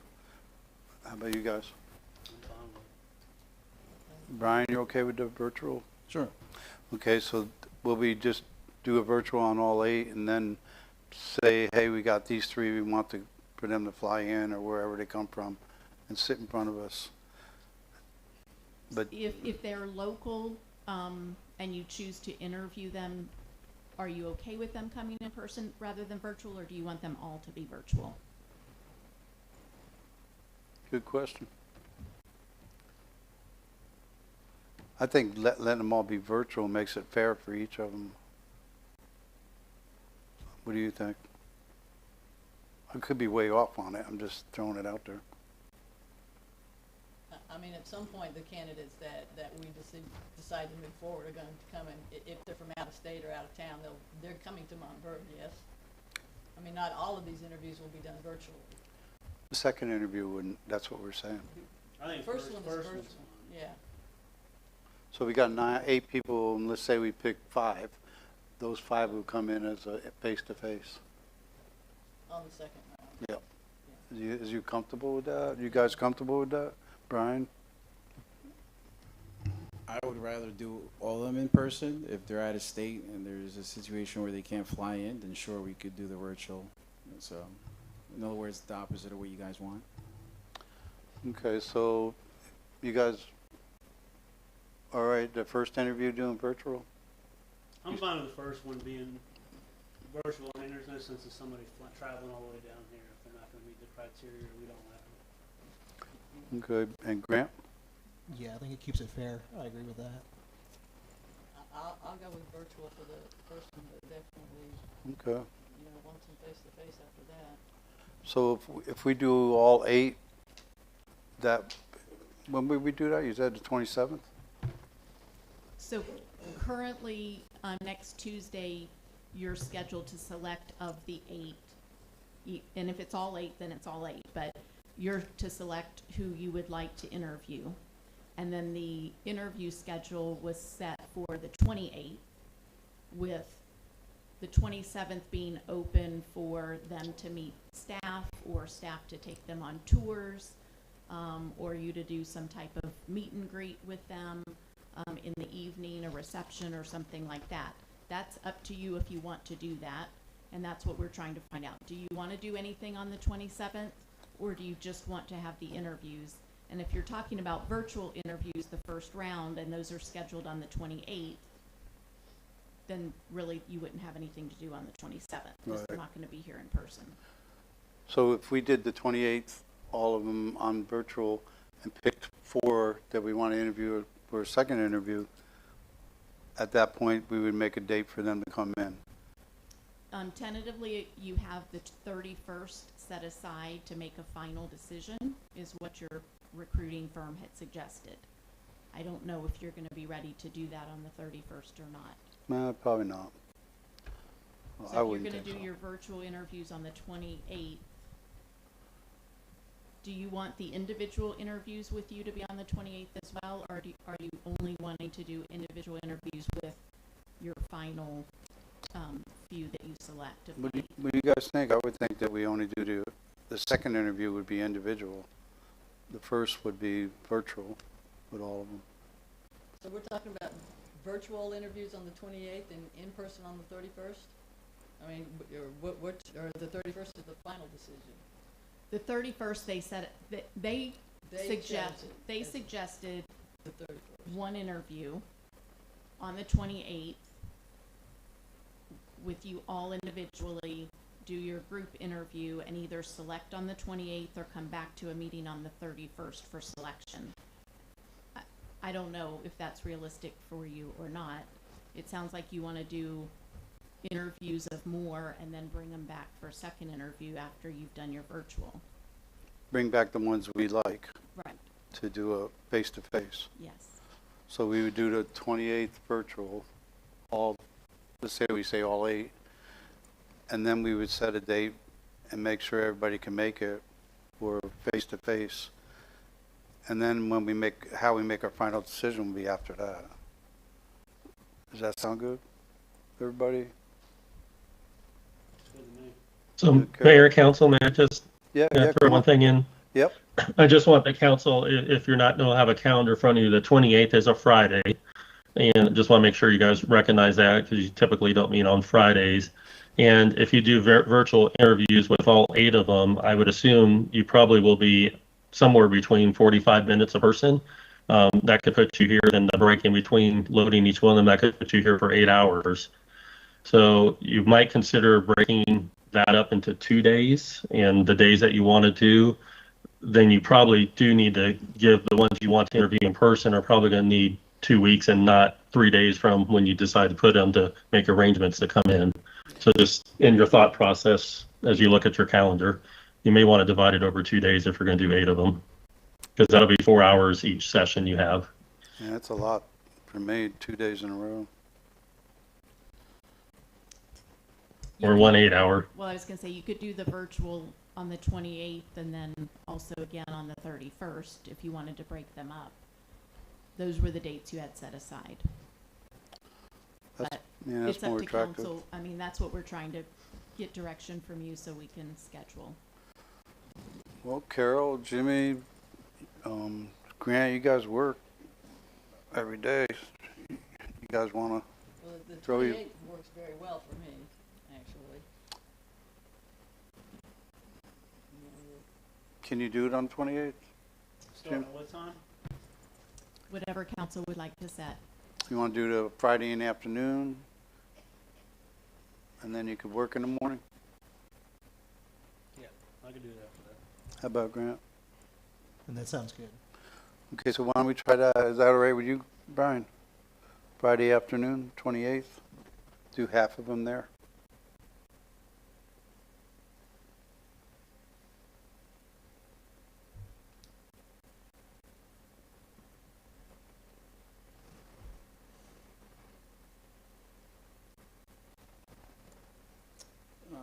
So I'm looking at this. Quick question for the rest of council. Did you guys take a look at the actual schedule that the recruitment company sent? Because it breaks it down, and we're completely deviating from that. This one has more structure, and what we're deciding up here has no structure, which is kind of with what the town attorney was saying. Since you all want to do now virtual, I would say we could split it up half on the 27th, half on the 28th. On this schedule that they provided, on the 28th, they have interviews with council as a whole at town hall, instead of one-on-one, so kind of like a panel interview. I assume that's what they're referring to, which I think it's a good idea. but then now with the logistics of virtual and then getting them down here, obviously can't be done in the same day. It defeats the purpose on virtuals. So, like I said, we're trying to piece something that there's more structure this way, the way that they presented it. So I honestly, I really don't know what else to say. Well, for me, it's hard to go 2 days in a row. I don't know about for you guys. The calendar that they have for the 28th, they have was running from 8:45 a.m. all the way to 4 p.m. And that 4 p.m. is when we deliberate and essentially make our decision. So that's the way that they have it here. Maybe we do Friday and Saturday. Half a day Friday, half a day Saturday. Then it doesn't hurt your work week too much. Is there anything about the applicants not being willing to have an interview on Saturday? I mean, is that a common? I'm sure the schedule that they proposed to you is what has been shared with the applicants. So I'm sure they're prepared for those 2 days. I don't know that there's been discussion. You know, the search firm did say, or I think mentioned to you all, that if you have people from out of state, then it's customary for the town to pay for them to come to your town. So I think that's, you know, if you want to do that, and we can use those dates that are in the schedule, it's just how many would the town want to pay for to come into? How likely is it that we want to even interview all 8 of the applicants that they suggest? I mean, can we go through the resumes, take a look at them, and maybe cross a couple of those off and reduce the time frame, or do we want to interview all of them? And I think that's what you're scheduled to do and talk about next Tuesday is, do you want to interview all 8, or, you know, what number of those do you want to actually interview? We're just trying to get some ideas from you about later in the schedule, the 27th, 28th.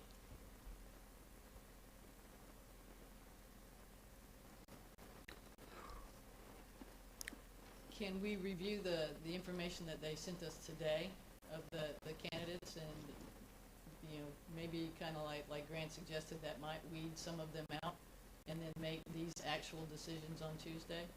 Yeah, we can wait until Tuesday. That's not an issue.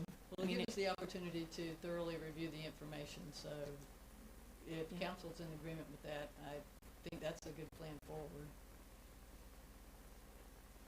I'm good with that. I'm fine with it. Yeah. Okay, let's do it. Thank you. Thank you, Carol. I did have a question, town attorney. So I guess for the virtual side, once we decide that, I guess what's going to be the logistics on that? Are you guys going to set up Zoom links? Are you going to send us like our time and a Zoom link for the meeting, or what? How is that going to be done? I guess just trying to think ahead. It would be, are you talking about for for the individual- virtuals? Yeah. For the virtual. Mhm. So it would be set up similar to how Paul is set up. I would rely on the search firm to make sure that, I don't know what, I think the town currently uses Zoom, so we would coordinate with the recruiting firm to take care of that. Okay. Council will need to attend in person because it will be a public meeting. So you won't be able to do it at home. As a council, you'll need to be in your seats. Okay. So that means essentially we're all going to come in here, have different rooms with different Zoom setups. Is that what I'm hearing, or? I think the idea was that the first one that's virtual would be with all the council members. They would not be one-on-ones. You would do the one-on-ones once the council as a whole has narrowed it down. Oh, okay. So backwards of what they suggested. Okay. It's up to the council. I'm not No. trying to sway you No, one yeah, way no. or another. I'm just trying to get information to relay back to the recruiting firm. Yeah, Mr. Rubio, I think that sounds reasonable. Go ahead, Paul. I was just going to say the hardest thing, just when Anita and I looked at the schedule, assuming you want to interview at least 6 of them in an hour an interview, then probably do a second round of interview and in-person interviews. The schedule just looks really tight and not really realistic. And historically, council likes to take stuff, listen to it, talk to the community, come back and make a decision. And none of that's built into there, nor the 30 days to possibly, give the person to give notice as well before they can start. So there's kind of a couple gaps that are missing in the schedule they sent from what this council has historically done, which is deliberate a little bit longer and spend a little bit more time on things.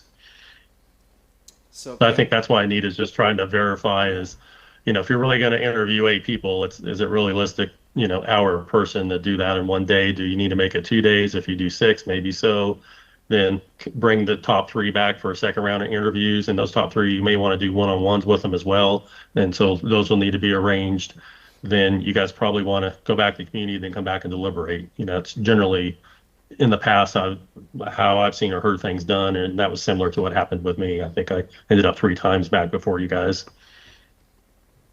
Would it be possible for us to have the search firm present 2 options for us in the next meeting, scheduling wise, with the changes that I guess we want to make? So that way it's just easier, like either you pick A or you pick B. That way we're not trying to, I guess, meet everyone's scheduling needs. I think that would be much easier in streamlining it. And then obviously, we plug in the number of candidates that we pick from the 8 next Tuesday. Well, now I was under the impression that we all agreed, except for Brian, on the 27th or the 28th, we do the virtuals. And then we said it was too much in one day. So then we just split it up to 2 days, whether it was the 27th and then the Monday after that. So it would be what, or 28th and the 31st, a half a day each time. So you guys would have better be able to get off work. Right, but if we reduce the amount of candidates next week, then we might not need both days. Agreed. So I agree with Grant with that. Yeah. Okay. If Tuesday rolls around and we've already cut off half of them, it changes the ball. Okay, so we're going to review all of them and tell you who we want to do virtuals with this coming Tuesday. Yes. Okay. Okay, great. Thank you. Let's just do that first and see what happens. One step at a time. Does that sound good? Yes. Okay. All righty, great. Let's move on. Oh, now we're going to do the discussion regarding the 1.5 million federal earmark for the County Road 455 improvement. Want to take that, Paul?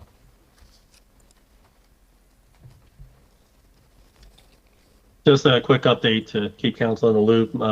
Myself, our engineer, Scott Shannon, and officials from Lake County, their engineering team, we met with the state to discuss the $1.5 million federal appropriation that we received. Couple things were learned during the meeting. It is best not to use any of this money for design because there's a lot of federal stipulations when you go to design, which would eat up most of the money. So the consensus was most of this money needs to be moved toward construction. The 2 projects we discussed about with county and going off from council discussions over the last 3 years of the best place to put this money would be to help with the traffic situation in front of the academy and also in the downtown area. And so that's what I want to discuss with you tonight. So the ideas we're throwing out there are the roundabout for the downtown area that we can use that money for, and also for turn lanes in front of the academy to help ease some of the traffic during the congestion times.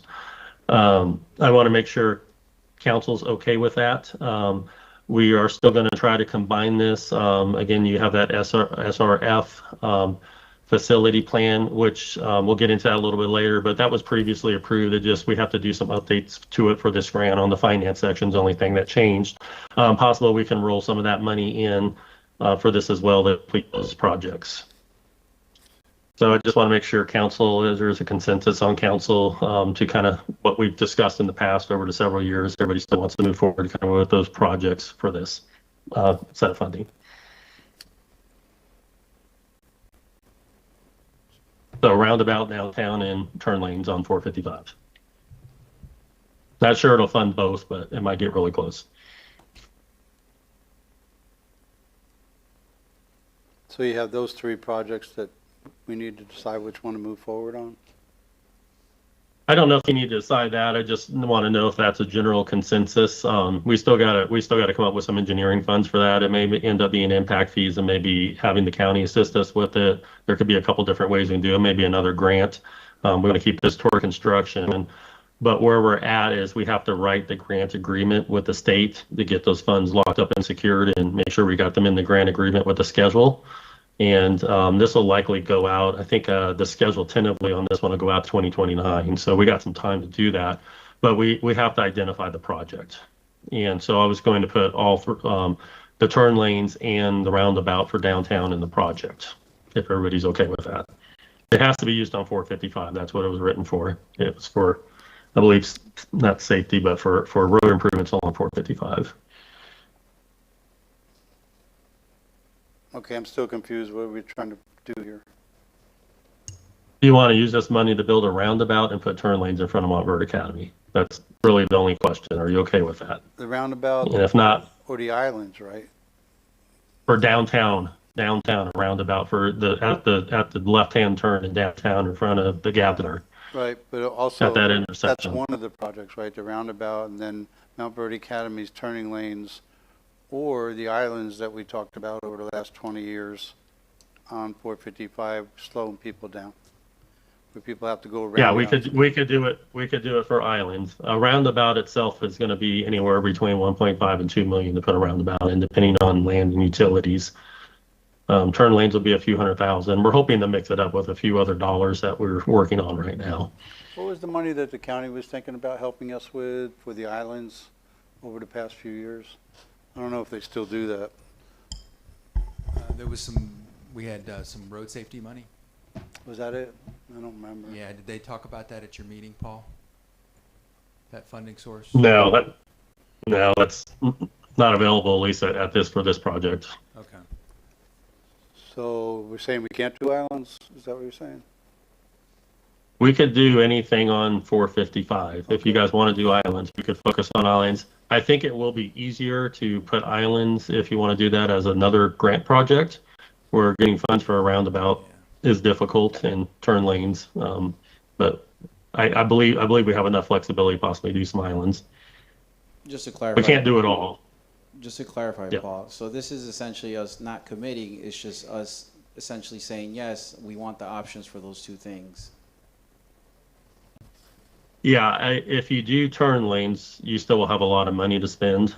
So we probably would identify turn lanes and the roundabout, but we got to kind of commit somewhat where we want that money to go to. I would recommend putting both of them in the grant agreement, if that's where you want to do. If you want to do turn lanes and islands, then we could put down turn lanes and islands, because we can cover that with the 1.5 million. I think we should put the roundabout in the discussion, just so we have the continuity going through town. I mean, that 90-degree corner's been there forever, and it's not a great intersection. I think a roundabout makes more sense. And the turn lanes, we can add to the school, like you said, add it in.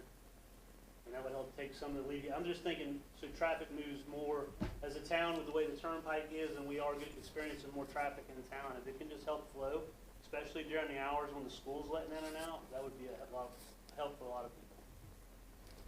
Especially one of the entrances to the Osgood property are going to be off of Temple, so anything to help traffic coming in and out of that intersection would probably be good. It gets a little confusing for people that are pulling out from the gas station, and who's turning and who's going straight and all that.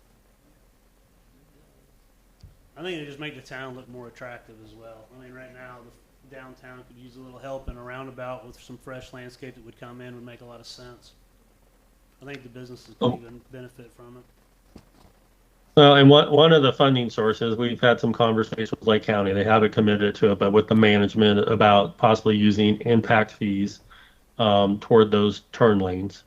And Montverde Academy will have some future projects coming up where they're going to be paying some probably hefty county impact fees, and we're going to try to get those directed back into town, plus the stuff they paid in the last few years to make those improvements in front of the school. So we've been talking with the school about that. So I really, at the end of the day, with the money, if it's your priority, I think we can get the roundabout and the turn lanes in at the end of the day through the two sources that we have. I do think we're going to be able to get some other funds for the islands in the future for slowing people down. And if I may interject too, I think I remember some of the discussion with the county as well about a crosswalk or two that would be elevated, acting as a speed table. Is that, Mayor, is that what you would? So Yeah, I think we could yeah. look at that and maybe throw that in as a county. Yep. Yeah, that's the next discussion. So that's coming up. Our engineers probably won't like me saying it, but I would like to throw in a couple of those as well into the project from the county. Where you want them, of course. So right in this, what we're trying to do right now is to give you direction on what 2 big projects we'd like you to move forward and put in the grant request. Yeah, if everybody wants the roundabout downtown, that would eat all the money up, and that would be sufficient to put the funds into. If council doesn't want the roundabout, then we would have to show 2 other projects on 455. And the reason I'm asking is we're at the point where we have to put a grant agreement together, signed by the party, saying this is what we want to use the funds for. Then after we do that, we can go into design for those funds. So we have to generally identify that project. And I think Scott Shannon is there. Hopefully he could give some more clarity if you need it from him too. He was on that phone conversation. Well, I agree with Jimmy. I like the idea of make it more attractive and be already doing what we've done up on the other Ridgewood and 455. So I'll make a motion that we do the roundabout. Are the roundabouts standard sizes? I mean, they're all engineered. They have a minimum spec that they'll have to be. I mean, that one's got to handle semi-trucks, so it'll probably be similar to what you see up at it'll probably be differently shaped just because of how the land is, but it'll be similar to what you see at the current one at Ridgewood, size-wise. Paul, Not the one going to Publix. is there a workshop where it's going to fit in with the rest of the hardscape? When I say that, like the sidewalks and things that are also planned, just so that we can have a cohesive plan for the whole thing, so that it looks like it was deliberate, and you know what I mean, and it's all pretty symmetrical. Yeah, I mean, that's when we kind of get to the engineering design. Unfortunately, it's, kind of showing different sections because that's kind of how the money's coming in, is different sections. The roundabout's kind of a standalone project that will kind of sit there. And then for what we have right now, the overall big project is if we get some of that SRF money that we're after, then that'll do a full design of everything at the time of going through all the way from the roundabout to Fosgate. So. Okay. Well, there's a motion on the table. If you want the roundabout, I need a second. We're not doing comments. I second the roundabout. Yeah. So everybody's all in favor of the roundabout? Grant? Yeah, sure. I'm good with it. Brian? Yes. Carol? Yes, sir. There we go. Thank you for the direction. Okay. It's just an opinion. I just need a direction. We will have a public hearing to adopt the formal grant agreement. That'll be a resolution come for you. This is to get to that point. Okay, so we just agreed between us to move forward on the roundabout. All right, let's keep going on this agenda. Discussion of $350,000 for the appropriation of the sidewalk improvements. You want to explain that?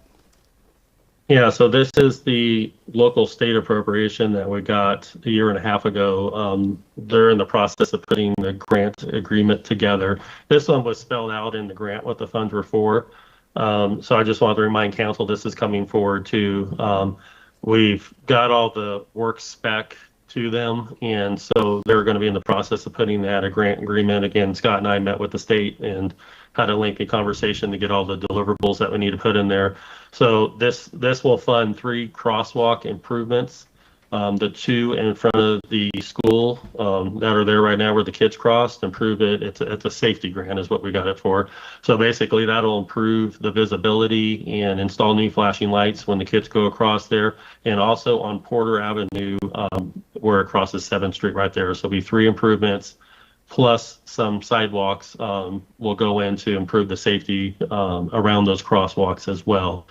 It is a $350,000 appropriation. It did require a $100,000 match from the town, which it is eligible for impact fees because this is new due to growth on that. So I just wanted to let the council know that is finally progressing along. It's been a long time to get there with the state on this one. It's been kind of slow for whatever reason, but you should see a grant agreement on that in the next month or two. Okay. Construction in 2027 on this one. Okay, great. Thank you, and we'll move forward with the discussion on improvements on 8th, 9th, and Temple. I think this is where you're going to address Broad Street too, Paul? Correct. So as the council knows, when you deliberated for the former Osgood property, one of the agreements and concerns the council had was for the safety along 8th and 9th and Temple, the roads that the new residents would be using through there. Through the deliberation of the PUD, the developers agreed to contribute $1.5 million to the town to make safety improvements on those roads, to widen the roads and add a sidewalk on the road through that. We've received one payment from them. We'll get the next one at the final plat and the next one at CO time when the houses start popping in there. So all within the next year. What I want to discuss with council, as you know, in the past, I've used a local contractor to do improvements on our asphalt roads when we've done the overlays on the road. So we've done 3rd Street, we've done Porter, 3-4 years ago. He does a really good job on them. I've talked with them and also discussed with our contractor we use in town, which is South Lake Loader, the ones that have done the sidewalks. And if council wants to approach this as an overlay project and adding a sidewalk, so we would put a 2-inch overlay on those streets of asphalt, then we'd also would just add on 5 feet to the width of them to bring them to that 22 to 24 foot width. Some of them are a little bit different. And then we can do that as an overlay project and just put the sidewalk on the side. If you go that route, instead of tearing up the road, which one would be a lot better for the neighbors, as you know, because they want to have kind of thing going on Porter Lakeside. If you go that route, I have enough funds. We're going to be on average, each project will be different, but around $250,000 a road. So if you go that route, you can get Broad Street done, Kirkland done, 8th done, 9th done, and Temple done with all that money. Paul, with the overlay. So I want this. I'm sorry. And Jimmy, could you pull? I'm having a hard time with your mic. Would you mind just kind of adjusting it right in front of you a little bit more? Can you hear me now? That's better. Yes. Yeah, with the overlay, what's the longevity of that compared to a regular asphalt, newly installed road?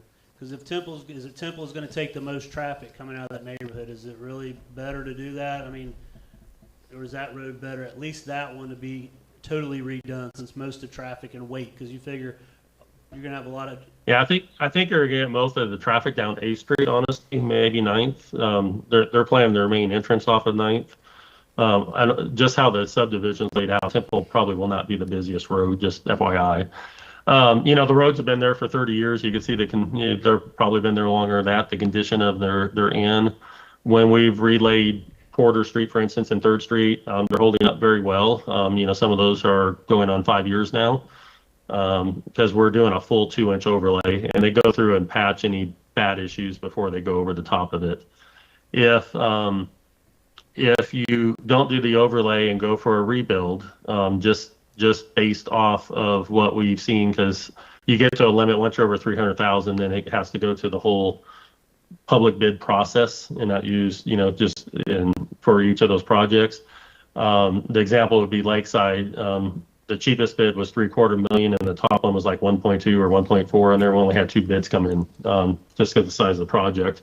So it's very possible 1.5 roads would eat up all those funds if you wanted to rip out the road and put gravel in and redo it.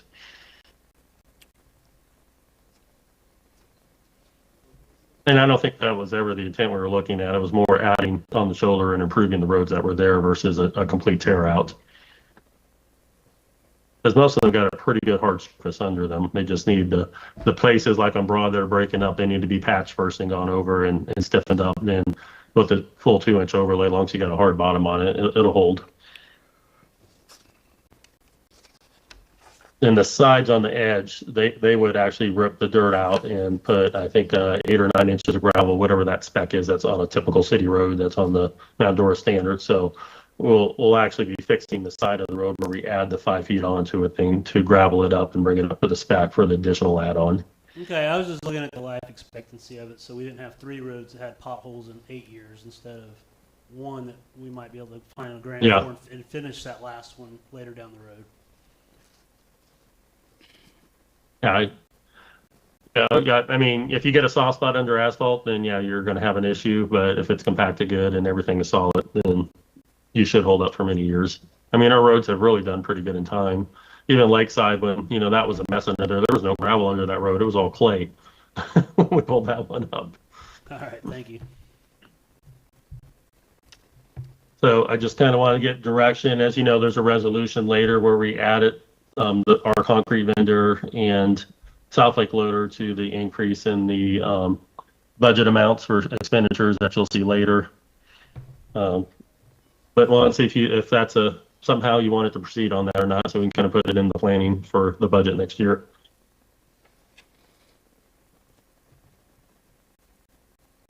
So you just want to know if the council's okay with doing them just overlays? Yeah, basically doing it as an overlay instead of a tear up. Okay, I'm perfectly. Like we've been asphalting the rest of the roads in town, except for the 2 ones that we had rebuild. Okay, yeah, I'm perfectly fine with overlays. How about you guys? Yeah, I'm good. Carol? Yeah. Grant? Yes. Brian? Sure. All righty, we're good. I want to do Okay, this. so we'll kind of plan on it that way then. Okay, thank Yep. you. And then you'll have money left over, right? We'll see. Yeah, I mean, the beauty of it's all those streets get a new road and a sidewalk put in for basically the cost of doing 2 roads. So we're going to do Broad Street? We're going to do Broad, Temple, 8th, 9th, and Kirkland, all new roads, all with a sidewalk. And that's 200. One sidewalk on one side, So that about was- $250 a road. So that was 4 Yep. roads at $250 each, right? About $250 a road, so that's 5. Yeah, Okay. Temple, Broad, yeah, whatever I just added up there.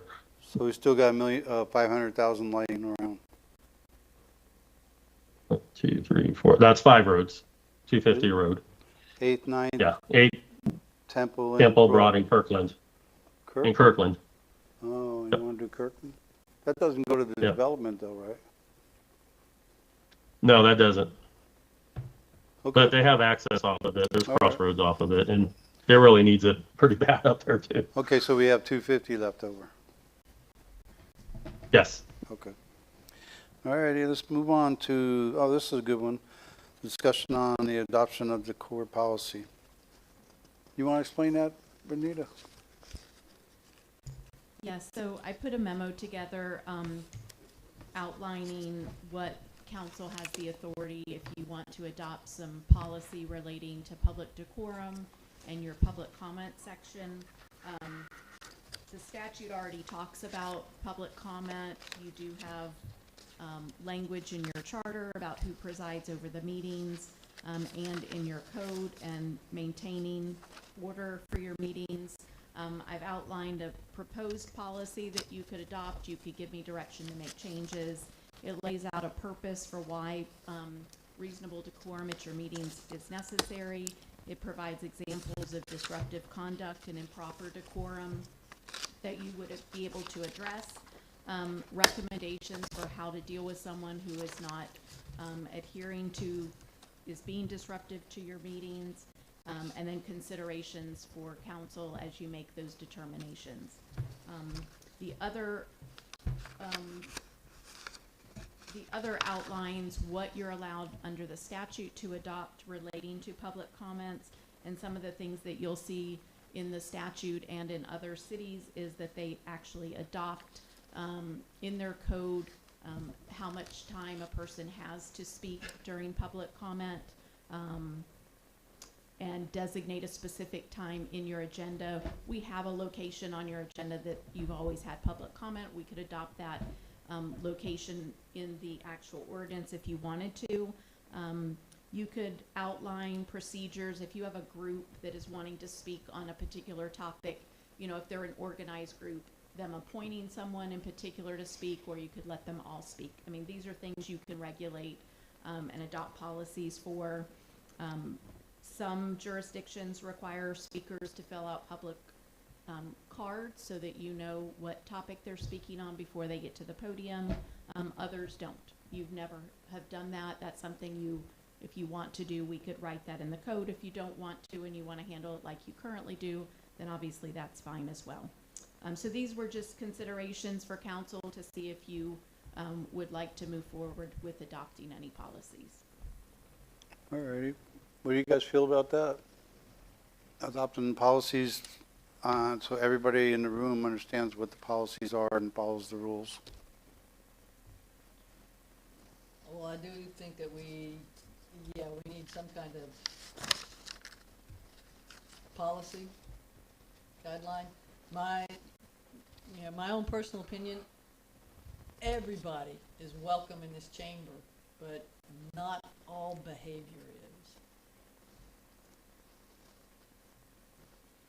is. Okay, so you're for it to move forward with doing something right. All right, Grant, you for it? How common are policies like this in other municipalities? What I've typically seen is a lot of regulation on time and organizations speaking, groups speaking on a particular topic, how many times they can get up to speak. You know, you usually have a general open public forum like you do, and then obviously they're allowed to get up and speak before action is taken. Doesn't have to be at the same meeting, but you do have to open them up to public comment. So that's pretty routine. I'm seeing more and more places, school districts that are adopting policies relating to public decorum, and more local governments are starting to because they're having more disruptive meetings.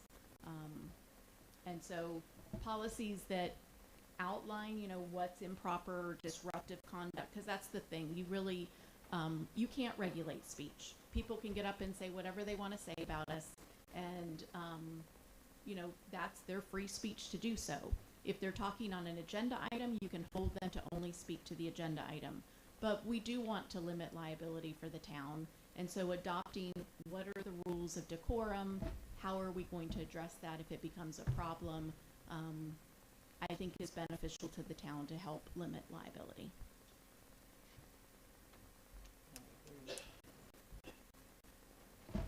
So how would you suggest we move forward with this?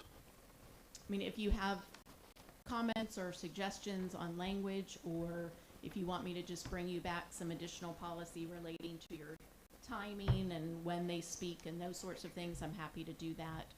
Bring you back examples if you want to see examples from others, and then you can give direction, or if you want me to draft something for your consideration, I can do that. I'd be interested in seeing a few other municipalities the same size as Montverde. Okay. And just reviewing those before making anything official. I'm sure there's plenty that we can agree on there in the meantime, but seeing what's existing would probably be helpful to check a few things off or cross a few things out. You guys all right with that, Brian? Sure, but I want to make some comments and some suggestions, though, as to whatever policy we end up finalizing. I actually did go through several municipalities, Cape Coral. There's tons of them. Some of them are very long policies. Some of them are short. So I did kind of see, like, you know, what's the norm thing. The biggest thing that I did notice was the timer. But I think that if we include the timer in there, we need to take it one step further, which is who's going to start that timer, who's going to stop it. How are we going to decide as to if we're going to give time back to the person? Also, like, what happens if we interrupt them, or we interrupt them and then ask a question? You know, and so, you know, if we're going to adopt the timer side of things, we need to really spell those things out so it's crystal clear as to who's, you know, what's going to happen, who's going to start the timer, who's going to stop it. And that's going to be, every single meeting is going to be the same.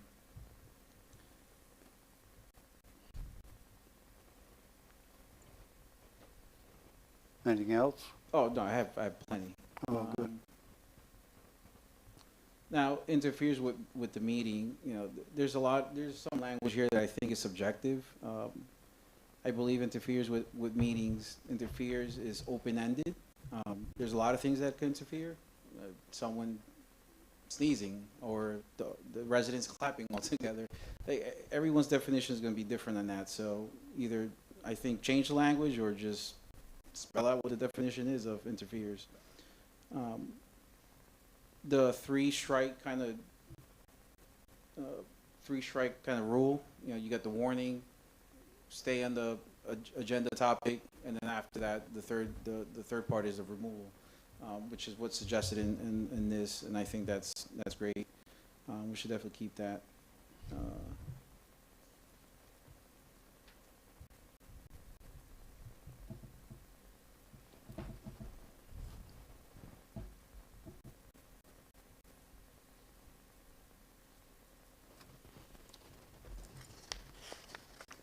For the timers,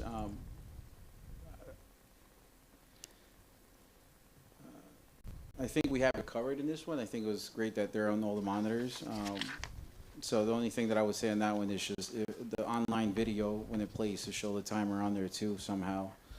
So that way, if we have to look back at meetings, you could clearly, easily see that, the time.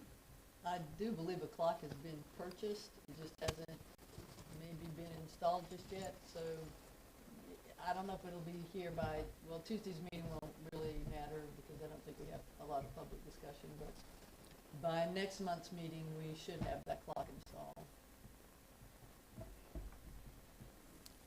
Something else too, the open-ended continued failure to speak to the agenda item. Sometimes people like to set a stage or kind of bring information that may not sound relevant at that point in time, but they're using it to make their point. So some type of language or something explaining that, so that way, you know, they're covered. I did notice over, I guess, the last few months, you know, some residents do start off with something that doesn't sound like it's on topic, but eventually they connect the dots with it.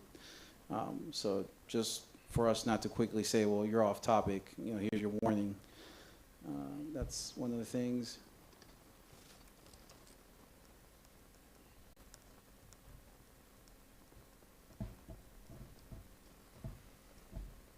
I think throwing somebody out, if it's immediate danger, obviously safety concern, totally agree. You know, you don't need a consensus on that. I would say for us to throw a resident out, that's a big thing. Obviously, Mr. Frazier presented something to us earlier today on our desk, which is exactly what happened last meeting. And so I think that if we go to the extent of throwing someone out, I think the council should have a consensus on that that's what we're going to do to that resident, versus just to, oh, this is your third strike, you're out kind of thing. Because again, you know, we all see things differently, and just to make it a little bit more fair. That's basically all I got. Okay, thank you very much. Jimmy? I'd also like to add, just learning a little bit more about how to do this job better. The League of Cities also had an example of what the council should expect of each other and themselves, and it should be added in that, on how we'll deal with each other and with the Mayor, I apologize. We can't hear Mr. Rogers online. If you could pull the mic or mic closer, Jimmy. I don't know. My voice carries pretty loud. Can you hear me now? Yeah, that's perfect. Thank you. Sorry. All right. You got to So get pretty close. I was to saying it. in the League of Cities, there was a example of behavioral conduct that also counts for the town council, so that we could show that we were respecting each other and anybody that comes up to the pulpit to talk. I think that should be added into that, so it's mutual all the way around. Alrighty, Grant, do you have anything? Carol? No, I mean, in terms of the, you know, how are we going to keep time if, you know, you've got your allotted time, and if there's question and answers inside your time frame, you know, the stopping and starting at the clock, I think something like that can get confusing, can actually bring into question the amount of time that was used to ask or answer a question. I would suggest that whatever the time limit that we end up getting, I'm a fan of 5 minutes, I'll just put that out there. So, you know, you have 5 minutes at the mic to speak as you wish. If there's any questions that we have or anything that we want to follow up on, we hold those and allow them to go through their 5 minutes, and then there's no question on the amount of time that they had or they did not have. So that would be my only suggestion, is that we hold all of our comments until they have completed their 5-minute run or whatever it is that they have to say. And then just to further actually elaborate on that, are we going to allow people to donate their 5 minutes to someone else? Yeah, it's something else that I guess we could address in the policy as well. So Anita, how would you expect or think we should proceed here? Everybody go home, come up with ideas, and come back to the next meeting? Yeah, and I can pull some, as Councilmember Roberts suggested, towns of your size. I can pull the policy from the League of Cities that Councilmember Rogers mentioned, and bring those back. They can be in your packet, and you can look at them, and of course any others that you on your own find, and then we'll put them in the agenda packet, and you can talk about them and give direction then. You guys all right with that? Brian, Grant? Sure. Jimmy? I'm fine with it. Okay, well, let's do that, and Thank we'll iron it out more later. All right, thanks. All righty, thank you very much. Let's go ahead and move on to resolution number 2026-24. It's updating our 10-year water supply facility. Come on up, well, you've been patient. May I read the Yes, title? please. Resolution 2026-24, a resolution of the Town Council of the Town of Montverde, Florida, approving task order number 17 for engineering services for updating the 10-year water supply facilities work plan dated July 28, 2026, between the Town of Montverde and Woodard and Curran Incorporated, authorizing the mayor to execute the agreement, providing for an effective date. All righty, you want to talk about it? Sure. Good evening, members of council and staff. Scott Shannon with Woodard and Curran. As the resolution stated, this is a task order for Woodard and Curran to prepare an update to the town's water supply facilities work plan. This is a regulatory requirement that ultimately will need to be adopted as part of your comprehensive plan. And the trigger for this was last year, the St. Johns River Water Management District adopted its regional water supply plan for an area called the Central Florida Water Initiative, which includes southern part of Lake County, where we are, along with Orange, Osceola, Polk, and Seminole. And so this work plan basically defines how you will align your water supply facilities to meet the requirements of that regional water supply plan. So a lot of the information that will go into this is stuff that we're working on for you already. We have a design for a number of infrastructure improvements for your water system. And then also, a lot of this information is going through the consumptive use permit modification process for you all right now. But essentially, it's basically to document any alternative water supply projects, water conservation and reuse, and other projects necessary to meet your commitments for that, to align with that with regional water supply plan. We've done this a few times. We've done, yeah. So we did this for you guys a few years ago. I think it was 3 or 4 years ago. And again, the trigger that it has to be updated. Water Management District adopted their update to their regional water supply plan in November of 25, and then so local governments have 18 months to adopt their version of that, which would put you at May of next year. Paul, you want to add anything to that? No, I think Mr. Shannon covered it pretty good. It's a statutory requirement, and we do have to send it as a part of a comp plan amendment. Okay, this is something that we have to do then. Is that correct? Yes. Okay.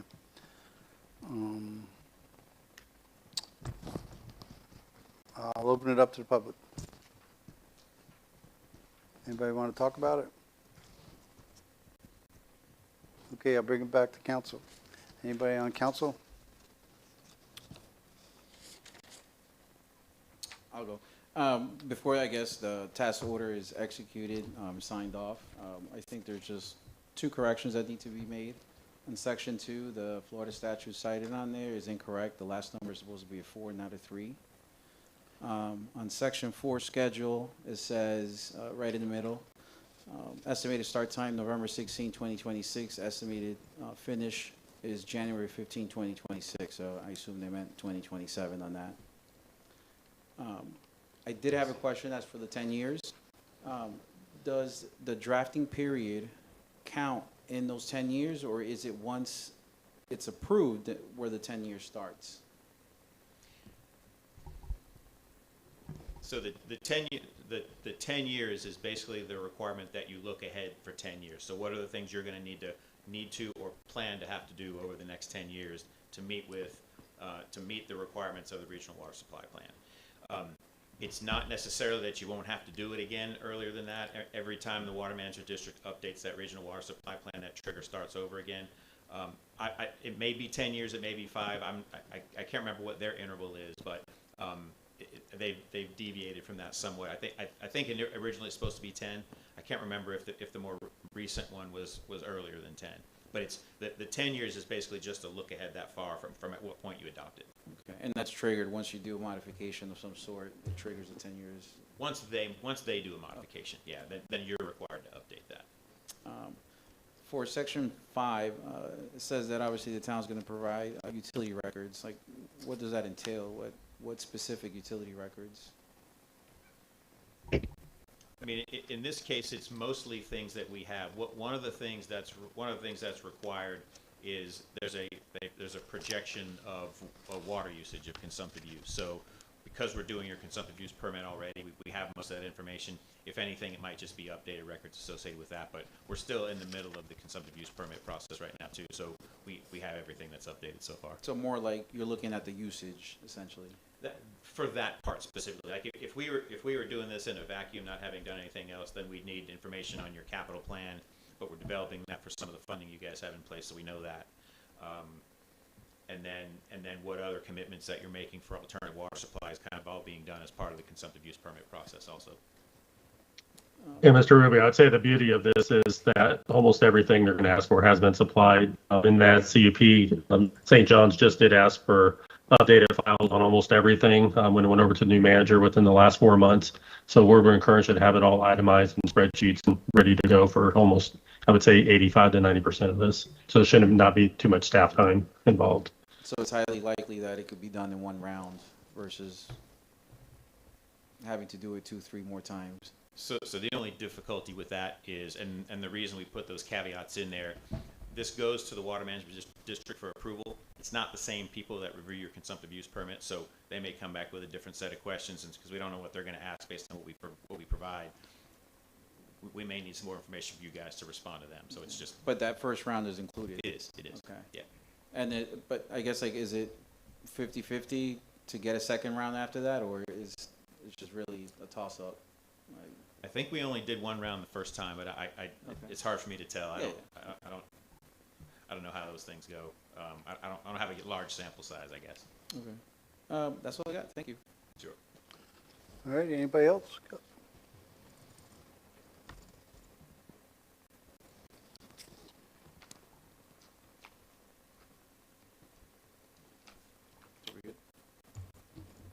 I guess no one else. We could make a motion or public comment. Go ahead. Motion to approve resolution 2026-24. I got a first, I need a second.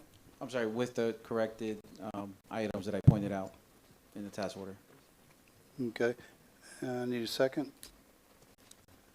I'll second resolution 2026-24. All in favor, say aye.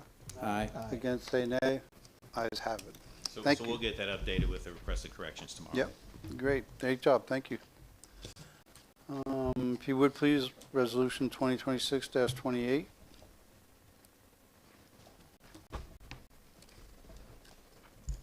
A resolution of the Town Council of the Town of Montverde, Florida relating to the Florida Department of Environmental Protection, FDEP, State Revolving Fund, SRF, adopting the Town of Montverde Stormwater Facilities Plan dated November 2025 for the implementation of stormwater improvements, authorizing the town manager to implement the stormwater improvements, authorizing the town manager to provide assurances and commitments required by the facility plan, providing directions to the town manager, conflicts and severability, providing an effective date. Great, thank you very much. You want to explain this one, Paul? Sure, if you don't mind, I may have Scott come in and start off, and I can fill in the blanks. Okay, great. If he's Hit it. still. Yeah. Thank you, Mayor. I'll start off. Again, thank you, members of council and staff. Scott Shannon with Woodard and Curran. We've made allusions to this agenda item a couple of times in earlier discussions, but this is what we're presenting tonight is the stormwater facilities plan. It is in almost every respect the same facilities plan that this council approved in November of 2025. The reason we have to go back and do that is, as Paul mentioned, the original facilities plan was submitted under SAFI, the Special Appropriation for Hurricanes Fiona and Ian. The town was initially awarded $19.8 million in grant money for that. We submitted the facilities plan.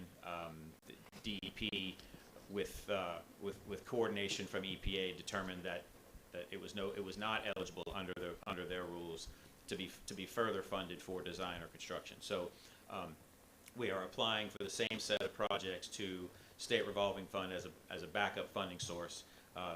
They're set to consider that at their hearing later this month. In fact, I think it's later this week.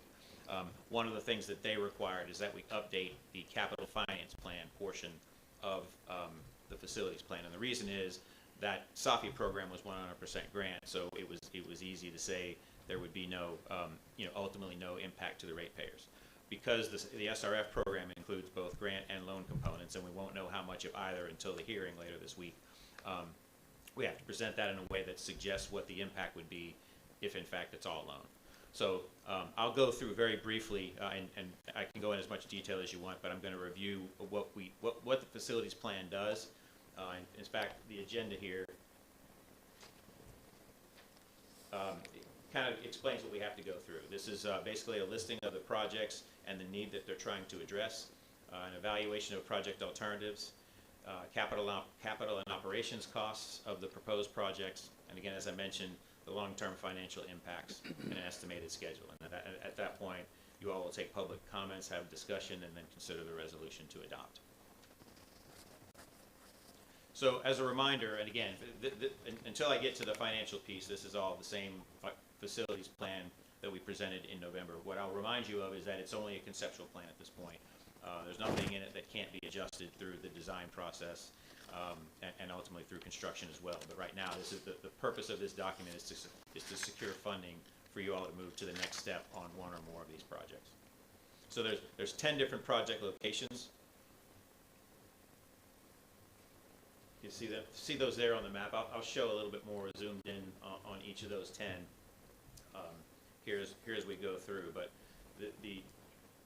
this is kind of the table here. I know that's a little hard to read, but like I said, I'll go through each of these 10 areas in a little more detail. Essentially, what we did for each of the 10 areas is we had to evaluate 3 alternatives.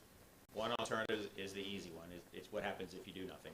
And then you compare that to 2 other alternatives. And so some of the alternatives that we looked at were, and again, keep in mind that the need for this project and the funding sources on which it's based are for flooding and drainage improvements and also water quality improvements through that process.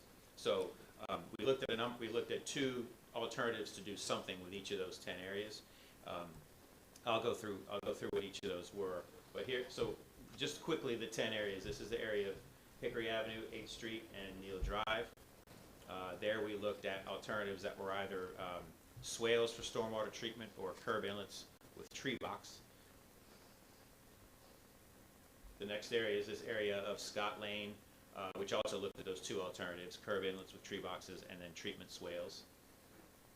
There's Lake Florence Park, which includes a nutrient separating baffle box at the discharge to Lake Florence. As well as surface improvements. All these areas that I'm showing, again, the primary driver for these is drainage and water quality, but they all include surface restoration, which generally means a new roadway surface as well. So that's what you're seeing there for Lake Florence. This is the area of Truscott Park. So Mr. Roberts, you asked about that one tonight. We did have improvements planned as part of that one. That was initially programmed for SAFI. We've kept that in this plan here. To be able to address what was originally in that plan, and so one of the things that what we'll get to, and it's relevant to here too. we knew we had $20 million going into the original plan.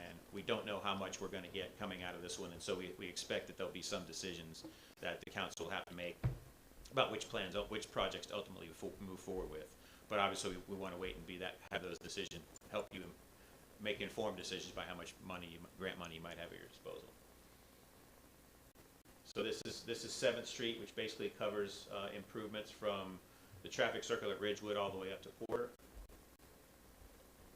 County Road 455, so this is basically at the intersection of Lakeside all the way out to almost Fosgate.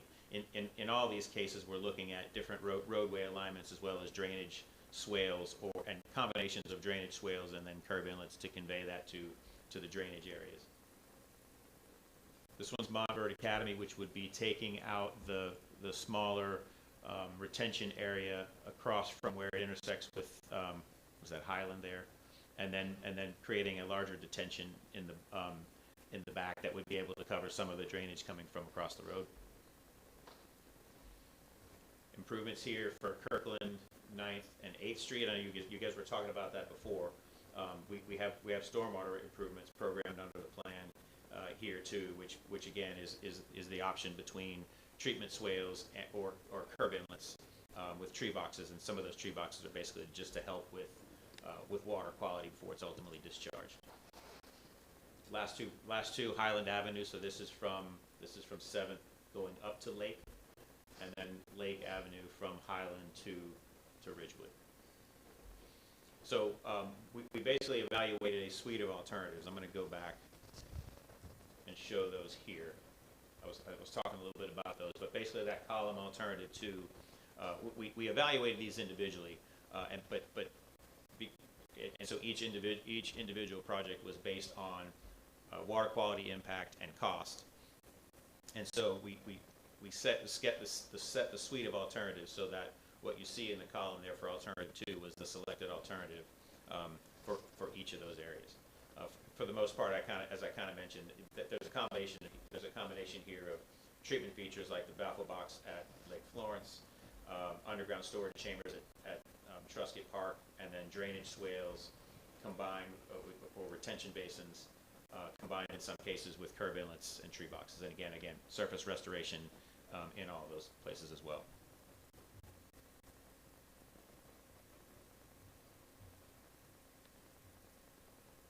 So the costs associated with that, and again, this is the estimates haven't been updated either. So basically, you have 2 alternatives. The combination of alternative 2 shows a capital cost of $22.2 million versus alternative 3, which is $25.4 million. Now, when we did these originally, we were also looking at some other funding sources as well. So we were trying to get to. We knew we had 19.8. We knew there would be some decisions based on where these costs were and what your priorities were to try to maximize the funding. So that's still really the objective here. Just a reminder that what DEP requires is that you justify this based on the lowest life cycle cost. So life cycle cost includes more than just capital. It includes what is basically a 20-year operating cost for those improvements. And so the total life cycle cost, and it's kind of weird to look at this when you say $22 million is the capital cost, but 21.4 is the life cycle cost. There's a bit of a calculation there that looks at 20 years out and discounts time value of money. So basically, your comparison is the life cycle cost on the suite of alternative 2 is 21.4 million versus 24.6 for alternative 3. And so that stack of options is basically what we came up with for the improvements to be made in each of those 10 areas. Lastly, a project schedule, and this has been updated. Obviously, when we presented this 9 months ago, we were going to be moving along, anticipated 9 months sooner. So this has been updated. Basically, the facilities plan has already been submitted to DEP here in August. As I mentioned, their hearing is coming up in the next week or so. One of the things that they allowed us to do was when we submitted that, they did require that we provide that we go back and do another public hearing like we're doing right now. They allowed us to do that while they're evaluating that, and again, so they'll consider that done once the hearing takes place. We expect to get some news on what that award is at some point later this month. And then based on that funding and you guys' decisions about what to move forward with, we'd be able to commence the design phase approximately October. Again, this is plus or minus depending on how much we're moving forward with. About a year of design, so we'd be completing a design submittal in November of next year, with construction to start or bidding to start in early 28, with construction to be completed in 29.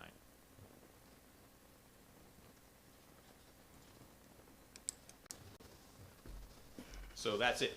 I think the only thing I wanted to cover there is so the capital finance plan, which was updated, and it's in draft in the facilities plan that we provided to you guys. The updated one shows, you know, what was before, zero impact to the ratepayers, essentially no cost for 100% grant to a annual debt service if it is 100% loan at $21.398 million, $1.552 million a year. So at this point, that's just a calculation. As I mentioned, that's all going to DEP. They'll do it as part of their hearing, determine how much grant versus how much loan, and then we can come back and decide how much, if any, that you want to take. So this is really just, you know, we're filling this out to be able to get you to DEP and see what kind of offer we can get from them in terms of SRF funding for these projects. So that's the summary of the facilities plan. I'll certainly be happy to take questions that you guys have or from the public. Council, real quick, just to add on to that. So the goal is DEP is going to come back and we have a $20 million facility plan, and we're hoping they'll give us X percentage of grant dollars, and then the rest you have to fund yourself. We all know the council's not going to fund debt. That's been a given. The goal is, let's take Trescott Park, you know, let's say they approve X amount of dollars and we pick the project, a couple of projects we want to do. We look at Trescott Park, say it's $1 million project. They give us a 50% grant, 50% loan. We would take that $500,000 grant. We can go out to Lake County Water Authority, match that with one of their grants or some other grant funding authorities, or use impact fees to match that up and kind of get those projects completed. So once we get the award amount, then and how much will be grant funded, then you guys could come back and make a decision, maybe 80-20, maybe 20-80. You know, we just, you know, don't know until we get an offer back. But ideally, what we're trying to do is maximize every dollar we get, either from our impact fees or other sources, or if you want to contribute something to general fund to make it work. If we do get a favorable grant award, for instance, you know, 8th and 9th Street, which we talked about tonight, and Kirkland's on that, we could possibly then just put our money that came from the developers as a match to whatever they would give us, and then we could expand that project and, you know, truly make it a, you know, a complete rebuild if the council wants to do that. So we have to submit this to get options, and we understand, I think everybody understands here, even though it says loan and show loan, we're going to match it with some other grants or some other forms, and the council, ideally, we know it's not going to take a loan for stormwater out. So we're pretty much That going makes to sense. we're going to match it with grants and not go in debt. So if we okay this right now, that we're not spending any money at all. Correct. Okay. Yeah, this is just to see what we can get out of them. I mean, they may come back and say 10% grant and 90% loan, and the whole thing's going to be dropped, and we'll apply next year and see if they do better. You know, they may come back with 80% grant and, you know, 20% loan, and in that case, you know, we could really maximize dollars. It just depends on how many people apply and how much money they have. We're just meeting the requirements for DEP to consider us on grants. Correct. This Right. gets you on their hearing this Right. month to consider Okay. how much of that. Yeah. All right, no, I understand. Does everybody understand that? Okay with it? Okay, I'll open it up Yeah, to it is public. Let me open up public. Yeah, I was just going to say it's Go just a plan and not an adoption to go forward and do anything. It's the facility plan. Right. Open up to public. Anybody want to talk about it?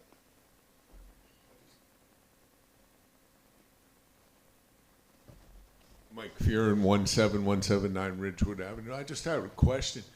Will this change again, like the 19 million that wasn't accepted?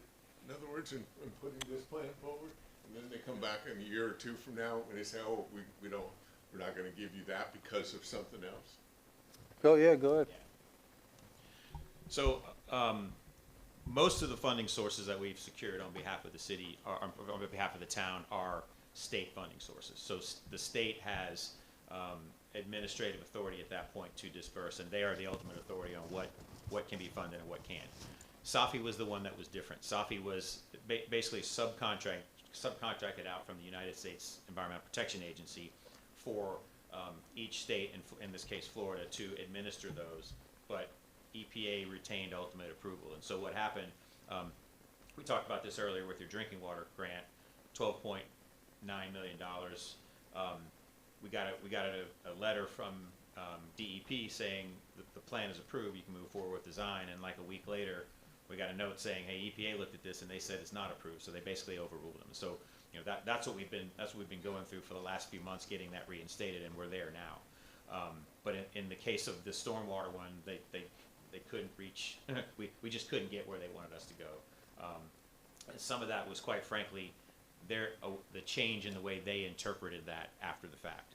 So, not the case with the state. The state has all the authority over state revolving funds. So whatever they offer, you know, when you find out from the hearing this week, it's not subject to anything else or anybody else to be able to overrule that. So this isn't a SAFI grant? This is not SAFI. Okay. This is regular SRF, which is all the same requirements. SAFI had a few others, but this is all within the state's control.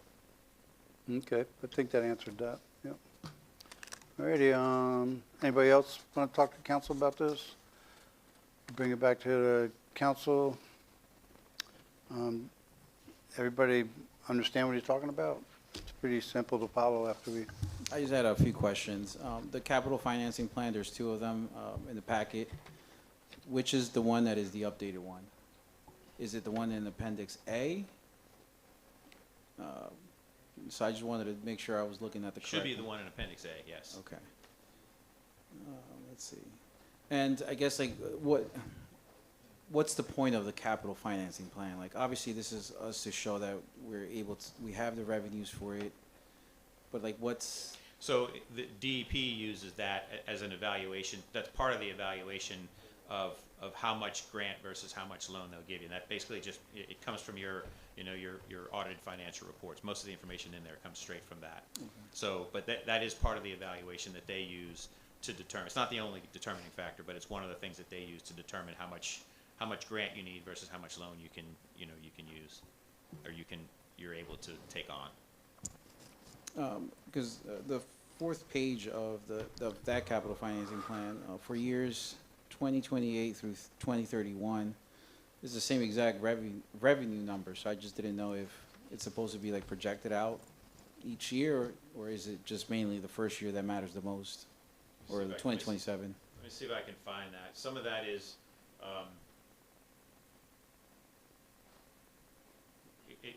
when we presume that what we're asking for is 21 or $22 million, that it's all loan, we have to project out the payments back for that over a number of years. Those wouldn't start for a couple of years, which is why I think the impact lands first in maybe 2028.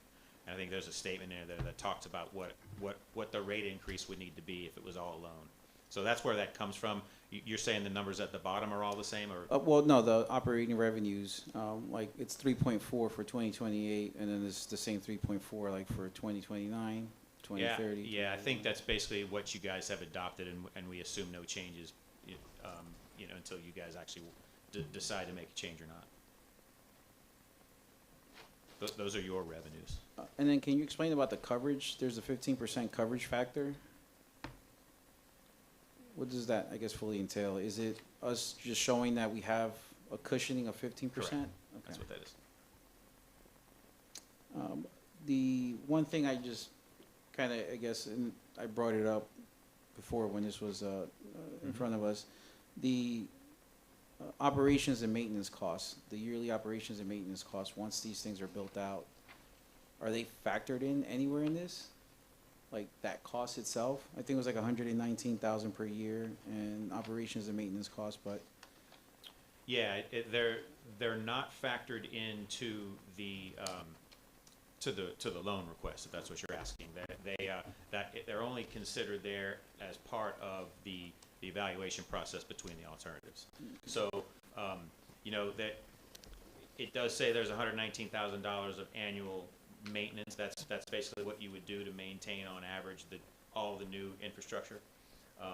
And that cost is on the town then? That's like. Correct. Okay. Yeah.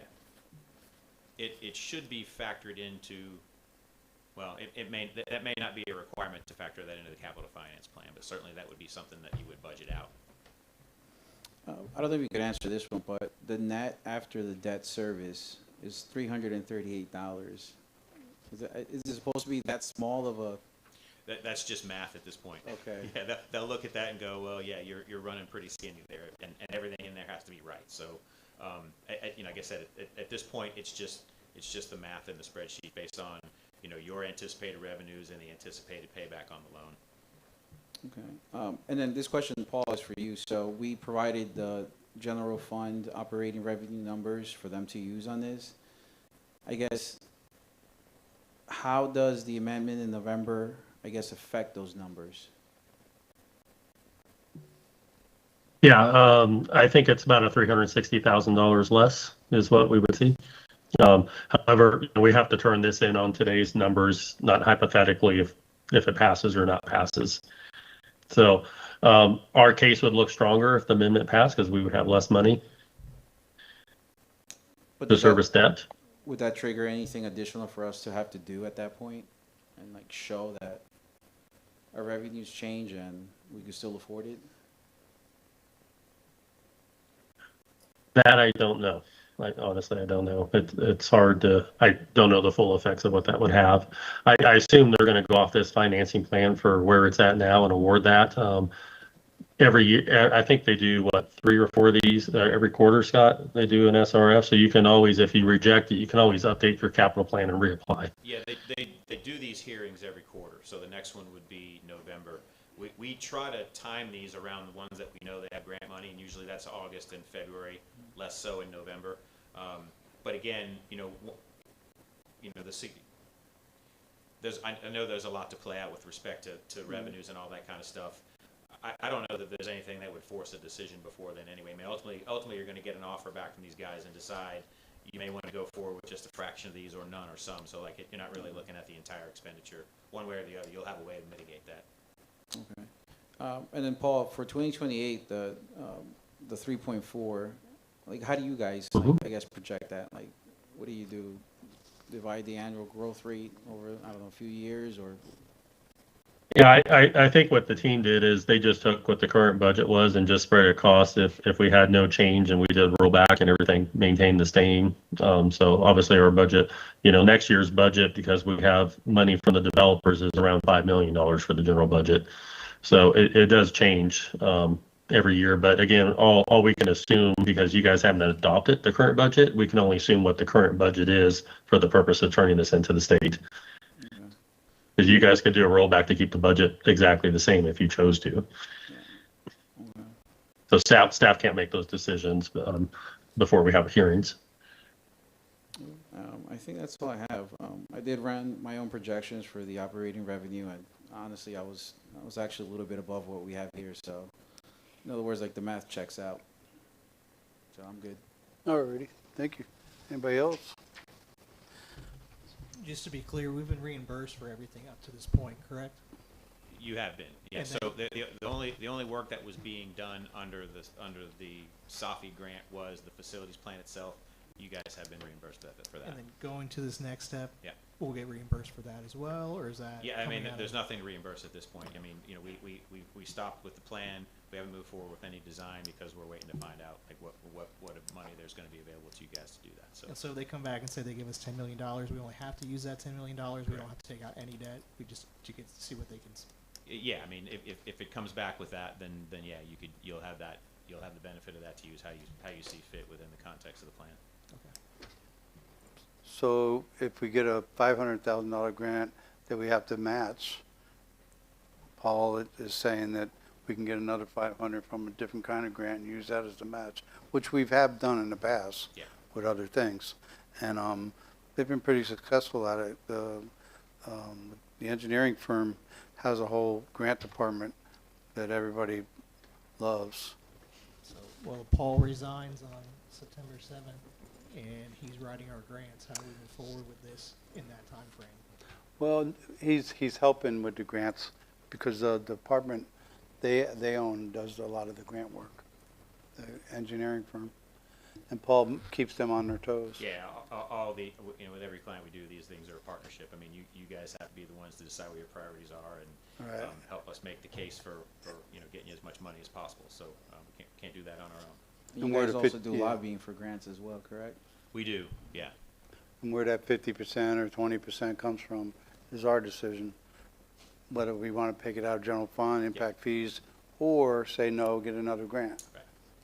So right now, this doesn't give us anything that we're spending. It's not going to put us in debt. No problem at all on this. So let's move forward here. What do you guys think? What do you think? I'll make a motion to approve resolution 2026-28. Got a motion to approve. I need a second. Second. All in favor, say aye. Aye. Against, say nay. Ayes have it. Thank you, Scott. Thank you all. You can go home now.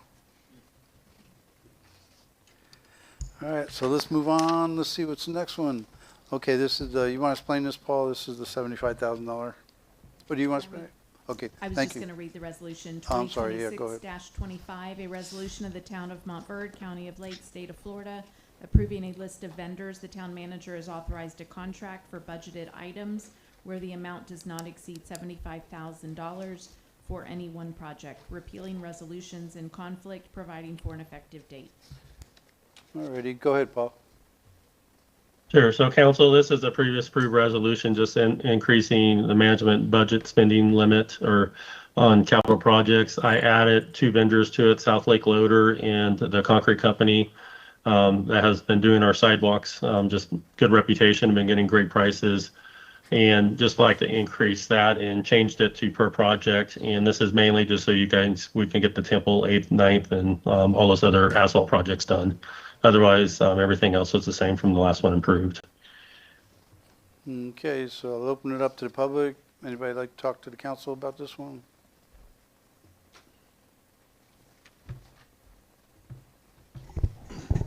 Aaron Wadsworth, 17647 9th Street. So you're talking about changing the authorization level of the town manager from $50,000 per year to a vendor to $75,000 per project, right? Is that what this is about?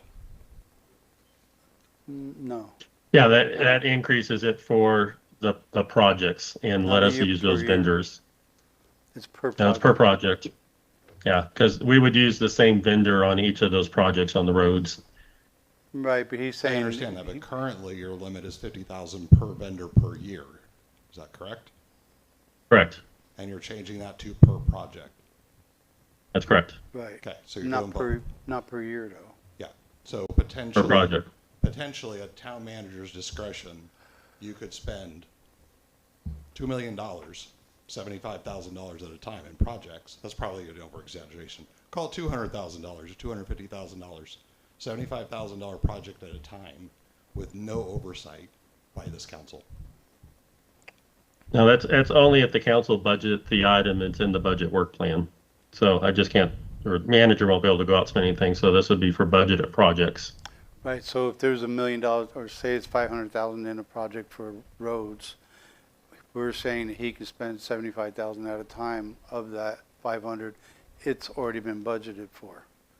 So he's only spending the money we budgeted in that account. I understand that, but you're losing a complete checks and balances control, and you're bringing in a brand new town manager that you know absolutely nothing about. So you're giving keys to the kingdom to a new person. Well, we're giving him a higher rate. But it would require That's a budget substantially. amendment. If you're It would increasing require it a from budget amendment. 50, sorry, go ahead. I was just saying, it would still require a budget amendment to move that money around if it's not a projected project. So it's not just handing them $75,000. We'd still have to approve it where the money comes from for that amendment. Well, no, we were Not saying. really. We're If you saying budgeted, that. let's do roads. You budgeted and you guys agreed to budget for $400,000 for roads for this year. Right, but theoretically, what you're saying is he could do the same thing with 50,000. But anything over 50,000 to one vendor in 1 year has to come in front of you guys. Under what he's proposing, or what is being proposed, don't want to say he, Paul, what is being proposed, he could spend that full $400,000, $75,000 at a time, without it ever coming back in front of you guys. That's a scary lack of control and checks and balances when you have a brand new town manager coming in. If Paul was still here, that'd be a little bit less of an issue, but you're bringing in somebody new to take over, and you're basically saying, here are the keys, go drive, right? That's a pretty scary aspect of change. If you were just increasing it from $50,000 a year per vendor to $75,000 a year per vendor, that's probably a little bit more reasonable. Prices have gone up, projects have gotten a little more expensive. But going from $50,000 a year to $75,000 per project with an unlimited ceiling, that's a stretch. But the ceiling's the budget. Correct, the ceiling's the budget. So it's not unlimited budget, ceiling. Yeah, but there's a lot of things that come back before you guys that are budgeted in the general budget that you guys are having decisions about. Yes, we want to do this with that money. Yes, we want to do that with this money. That control layer is gone at this point. With this Well, amount. no, if we're giving him money to put in roads and it was $200,000, we're saying that he could spend 75 at a time of that 200,000. But He you get can't no decision spend, about what roads he's gonna he do. can't spend more than 200,000. I agree. You're capped So- at the max budget. So that's set the for that safety part category. in it. Plus, there's always a second decision on every check. So if we saw, if somebody that was doing the second signing saw that we're spending that much money on something and it raised a red flag, that's easy too to follow. I just think it's a bad precedence and lack of control and checks and balances. Yeah, I can understand why especially you with a new think that person way. coming in. So that's all. Thank you. You're welcome. Paul, what caused this to be brought up? It's generally costs have gone up, and just to get the projects done on. So currently under the purchasing policy we have, the limit's 50,000, and that comes to council. So if you spend 49,000, I could use the same vendor on different projects, 49,000. When you get into some of these capital projects, it's just to kind of move things along and get those projects done that you're approving. So it's only the vendors on the list that we have that we could do those on. And there's very few projects that, when you look at the budget, there's very few projects that have that number. It's going to be a street project or a water project or something along that line. And how often has this hindered you from moving forward with these projects? We really haven't done, all the projects we've done so far has been bids and approvals and things along that line. They just slow down things a little bit. I mean, it's not the end of the world. I mean, you guys can approve, and really what this comes down to is when it's audited at the end of the year, the approval process is there. Do you have a policy that allows you to do this without going through the bid process? So that's really what it's coming down through the bid process. And then there's state levels that kick in, which are 300,000 for public road projects where you got to bid no matter what. So these two vendors that you're trying to add to this list, how much work have they done with the town? Considerable. Done the library project, done the Fosgate and Ridgewood project with the sidewalks we've had there, done stuff for the water system. So they've been pretty reliable. And what's good is, we have the bids that, like for instance, that was just done on Porter, and the cost for him to do the dirt work on 8th Street is less than what the staging costs of the public bids were. And so it's a savings for the town. If you want, I can tweak up the language a little bit to have maybe the projects formally approved or something along that line. That way they come for council one more time. If I'm kind of hearing what the concern is, if that's a concern with everybody, we could tweak up the language a little bit. That's a good idea. Yeah, that's a good idea. What do you guys think? Make it a little more defined? Yeah, I mean, I know you have a relationship with these vendors. You've been working with them for years. We are getting someone new. I'm not saying maybe they're not as up to speed on how much some of these projects should cost. Sure. and what kind, what you could see going down the road with some of these projects. Gotcha. Yep. Which vendors is it? Is the concrete and blacktop vendor? The guy does the dirt work and the concrete. The asphalt vendor's already on there. What do you guys think? What do you think, Jimmy, Brian, Carol? Yeah, I agree the verbiage needs to be changed. So you want to tweak it, what do you think? We tweak it up a little more, Brian? Yeah, just, well, I guess the vendor list itself, there's just a typo. Instead of moving, I think it should say mowing for AJ Lawn Sammy. As for the spending, so I did a request from Paul, I guess the most previous resolution of I guess where we're coming from, where we're making the change from. That resolution is 2024-103, and it says does not exceed 75,000 in fiscal year. This one changes it to any project, which is what Mr. Aaron was trying to voice to us. There's also no additional language in regards to splitting up the bid. So if it's like a big bid, what's stopping them from saying like, hey, let's make it 3 single projects, or we'll do it in phases, and then now, you know, you ultimately have, you know, $100,000 to $300,000 going to just one vendor when it should be bid out. So if we do modify the language, I think we should incorporate something like that to have a check in there. Back to Mr. Aaron's point, which is actually pretty much the points that I was going to make, is there's nothing stopping from having 5, 6 of these going at $75,000 a piece multiple times through a year. And I know that's like the extreme theoretical scenario, but it could happen. I think if there was a better reason for this change, I could go with it, but as of now, I haven't heard anything that substantially, you know, makes things, makes the new one to make sense, I guess. It's just the time frame of bringing it in front of the council, getting approval, and then being able to move forward with the project.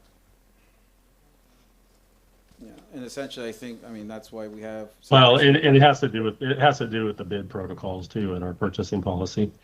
That's probably the main reason. Yeah. Say it again. It has to do with the bidding procedures and protocols in the policies that we currently have. Because right now, I think at 25,000, you got to do some. Oh, I forgot how it terms it, but basically, where you got to call and at least get informal bids, and at 50,000, you got to do formal bids, and at 75, so that increases that bid amount is the main thing. Because we're not getting anywhere with bids on anything. It's just, you know, we have the current bids we've received on anything, even on $1 million projects. People, you know, we got 2 bids on Lakeside on a $750,000 project. So it's when it comes to road projects, we're right in the middle where it's hard to get bids, and if you go to formal bids, you're into the bonds and everything else along that line. So it just makes it too expensive for the town to do projects like 8th and 9th and Broad affordably, doing the formal procedures. And the state does give us the flexibility up to 300,000 per project as a town before you have to go to everything formalized. Well, how about your idea about bringing it to council for total approval first? Yeah, let us work on, let Andy and I work on the language. I hear what the concerns are, and they're valid concerns, and definitely, and you know, I'm all for that, the transparency and the controls. You know, remember, I'm the one who brought the first town purchasing policy to the town. There was none when I first got here. I could have wrote $1 million check with no control on it. I wouldn't last long, but you know, we want to make sure we have valid controls in the town. So, okay, but I think we can adjust it to make it work. So we'll just move this to a further meeting. Yep, that'd be fine. Everybody's okay with that? Well, one other thing I wanted to point it up, and I'm okay with moving it. So in the resolution itself, it states like 5 different types of work: concrete, mowing, tree trimming, asphalt, security fencing. But the two new vendors are concrete and site development. Should that be in the resolution as well as the type of work? Or am I? Yeah, I'll get with Anita. We can add those as well. And there's actually some vendors on that list we don't use anymore. They're not around or don't use them, so we can go ahead and clean that up a little bit too. And then can we use the names of the companies as they're registered in Sunbiz? Because I tried searching some of these companies and I had a really hard time finding them. Okay. That's all I got. All righty, great, thank you. If you would please, Anita, we'll move on. Oh, You didn't close public comment yet, so Joe Morganelli. we're not voting on it. No, Aaron came up and spoke, so. I know, but we were going to vote on it, but go ahead. You didn't close public comment, so anyway.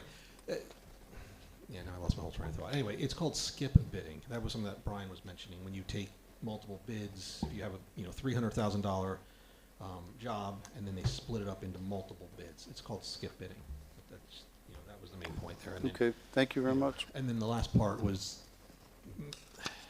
it sounds like this is a way to avoid bids. That's what this sounds like, a little bit of that. And I know, Grant, you had mentioned about bringing it back to council. That's what we do. That's our job at council, right?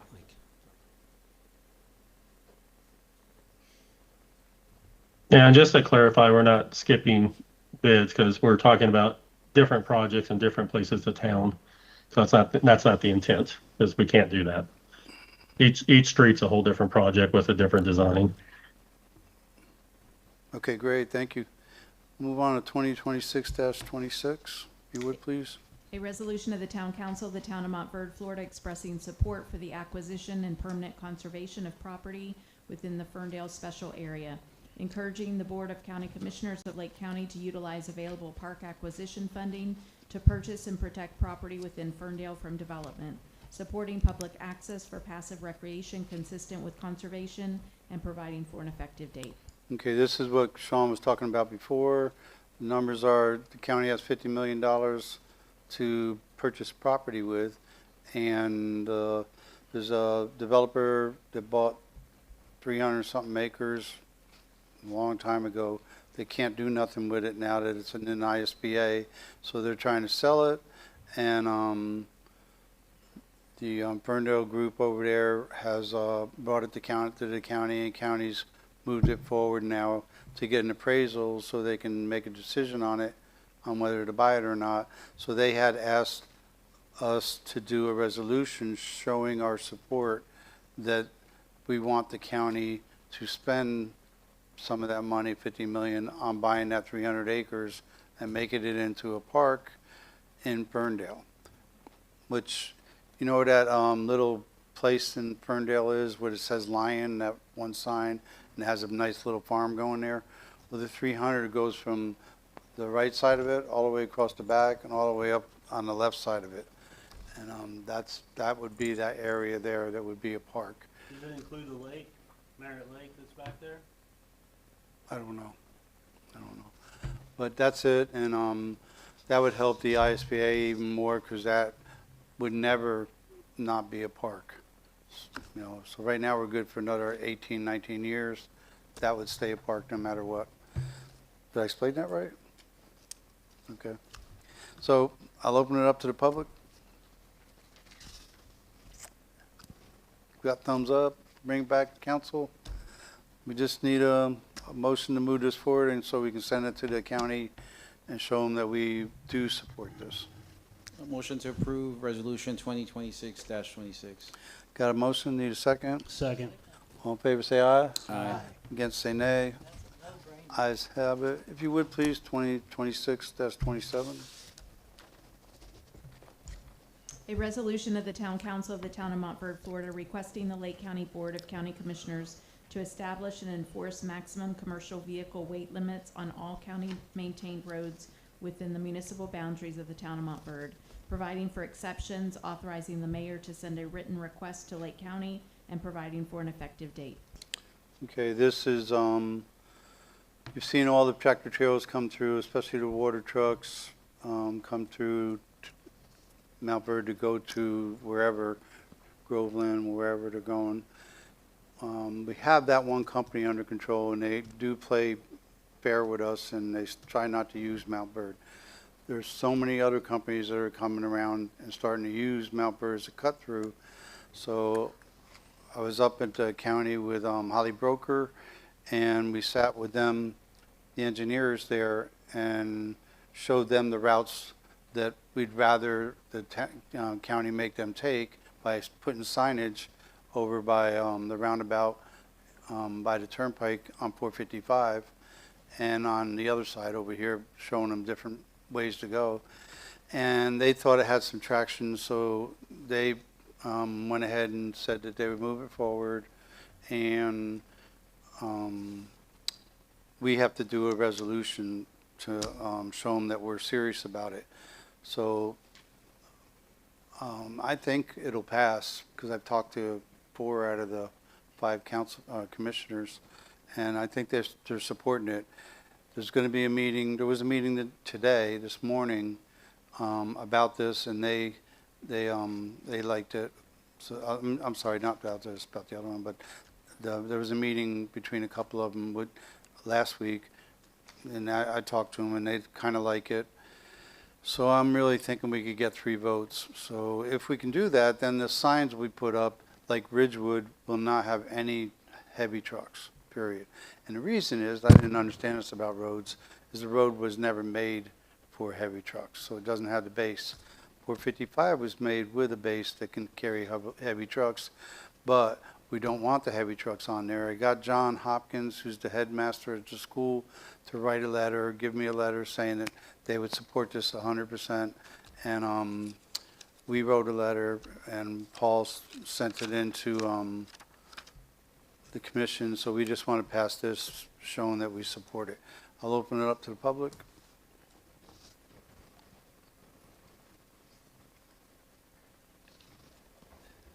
Joe Morganelli. So, real quick question.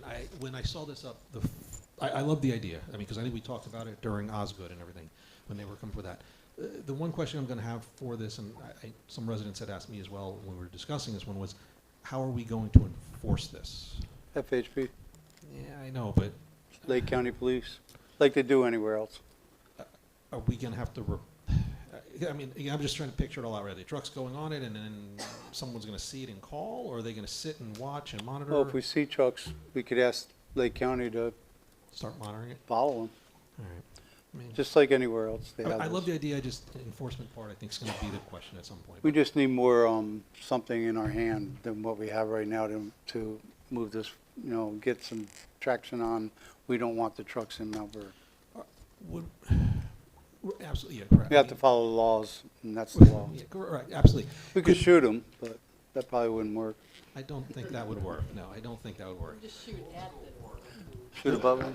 The wheels or something, right? The wheels. But could residents, if they see them, maybe snap pictures? Is that something that eventually we could? Again, I don't know.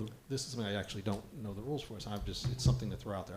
For me, I'm looking at the enforcement side of it all. That's all. We're just going to have to look at that at some point. So. I mean, that's the same thing as taking a picture of someone and saying they're speeding. So, well, yeah, we've seen a lot on the Facebook page with that, with the dumping and all that. You know, that one that there was one post on that one, and yeah, how do you handle? I mean, I don't know how you handle those. Like, you just turn them in, like. Paul, you can direct FHP to keep an eye out for it, right? And that's kind of right up their alley. Yeah. Commercial vehicles. Yeah, I think FHP would be the enforcement mechanism. They won't act on a picture or anything along that line, because you got to realize that local deliveries will be exempted. You know, if a truck comes through to make a delivery of lumber or something like that, those are exempted. So the FHP would have to see them come through a long swath of the area and not make a local. Generally, CDLs will follow it because the tickets are pretty hefty on CDL. So long as it's posted well, you'll probably just get voluntary compliance for 80% of it. You'll have a few problems. It'll just have to be when FHP's on patrol would enforce it. If the signs are put up, won't it go to like a map, you know, like Google Maps or something like that would take it out of their mapping system for a semi, would it not? I think so. So, right, so that would Yeah. probably eliminate a lot of trucks already if they're not familiar with the area. It wouldn't even give them the option to come through town because the town's already posted at that. So, I mean, that in itself would Right. probably cut down on some right away. I'm going to look into that one. That's a good question. I don't know the answer, because I know there's a lot of little towns that have had issues with little cut-throughs on I guess it roads depends because on of how the, Google. yeah, sorry. Yeah, I just don't. I think it's how the county regulates it with the state if it would get put on that. I'm just curious. Anyway, I like the idea. Thanks. Google Maps might not do it, but there's a lot of truck driver GPSs that That's are what I was specifically thinking. putting your GVW on on your GPS, and then it'll keep you out of any roads. Anybody else? Anybody else want to comment?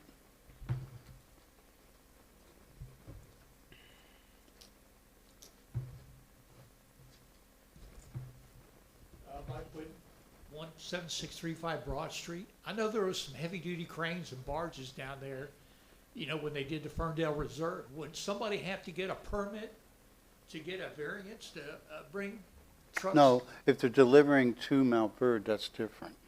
So if somebody were to put up a manufactured home like it did on Temple, Yeah. would he have to get a permit, or would that be allowed? No, he would have to show that he's delivering something to Okay, Montverde. thank you. Right now, it's just a gentleman's agreement that we don't have 50 trucks a day, 24 hours going in and out with water on it.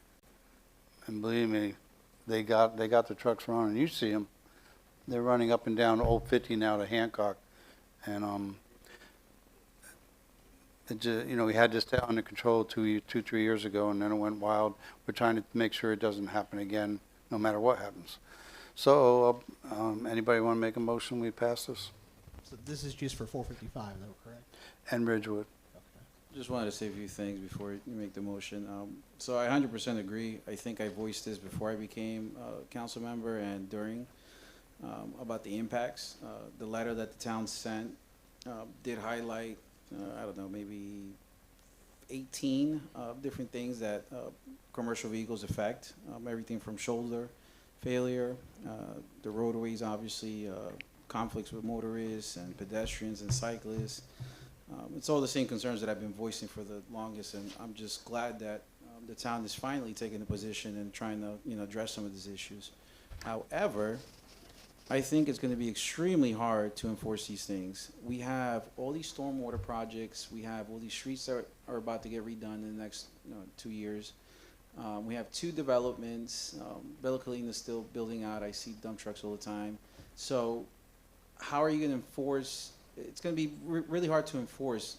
You can't tell who's coming here for actual business and who's not, and who's cutting through. So, I guess I just wanted to highlight that. It's great that we're doing, but I don't think that it's going to get us anywhere because of all the projects that we have going on, all the constructions and.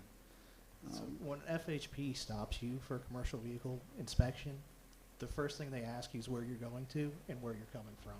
And it's to make sure they know right off the rip where you're supposed to be going, what routes you're taking, and everything along those lines. Yeah, so I assume FHP is going to have to stop then every single commercial vehicle that comes through them to ask. It's going to be hard, picking and choosing.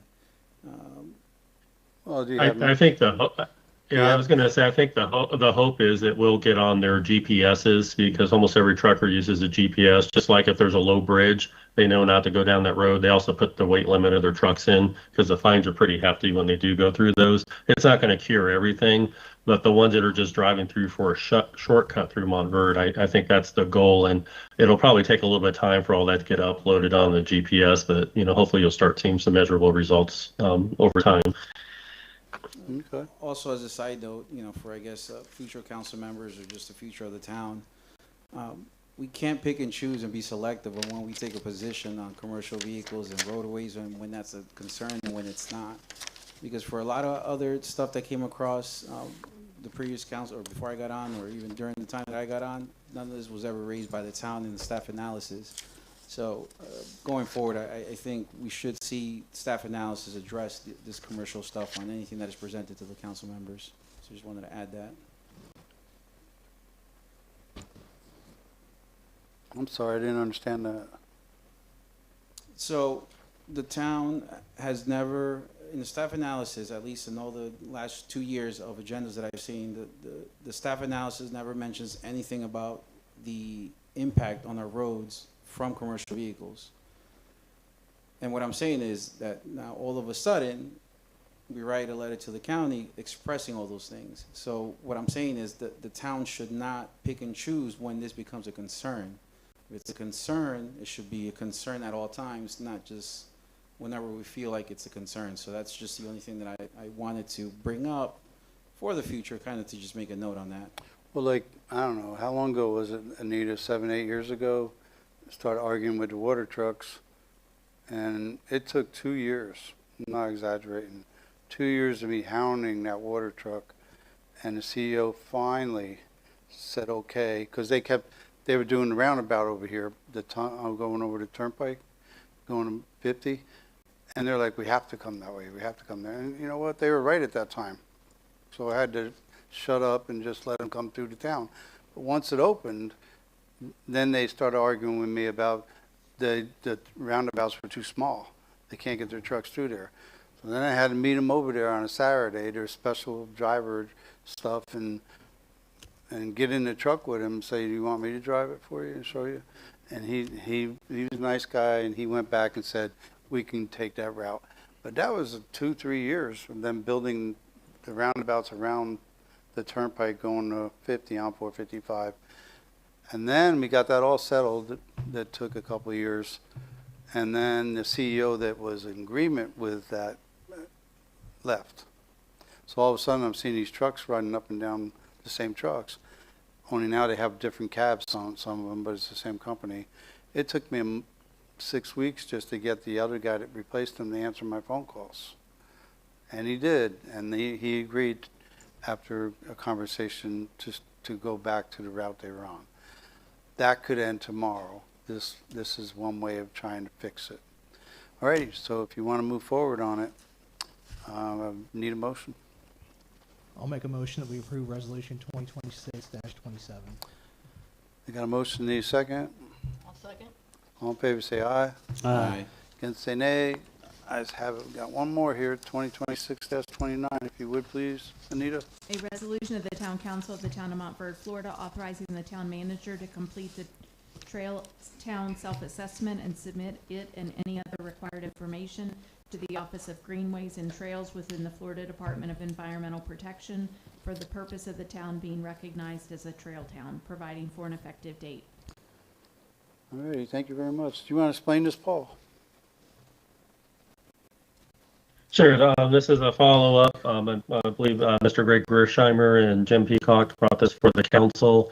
This would give the town a trail town designation, which kind of puts it on the FDP map and kind of on the trail websites, notifying that we're a town that encourages and likes trails and wants you to come visit the trails through town.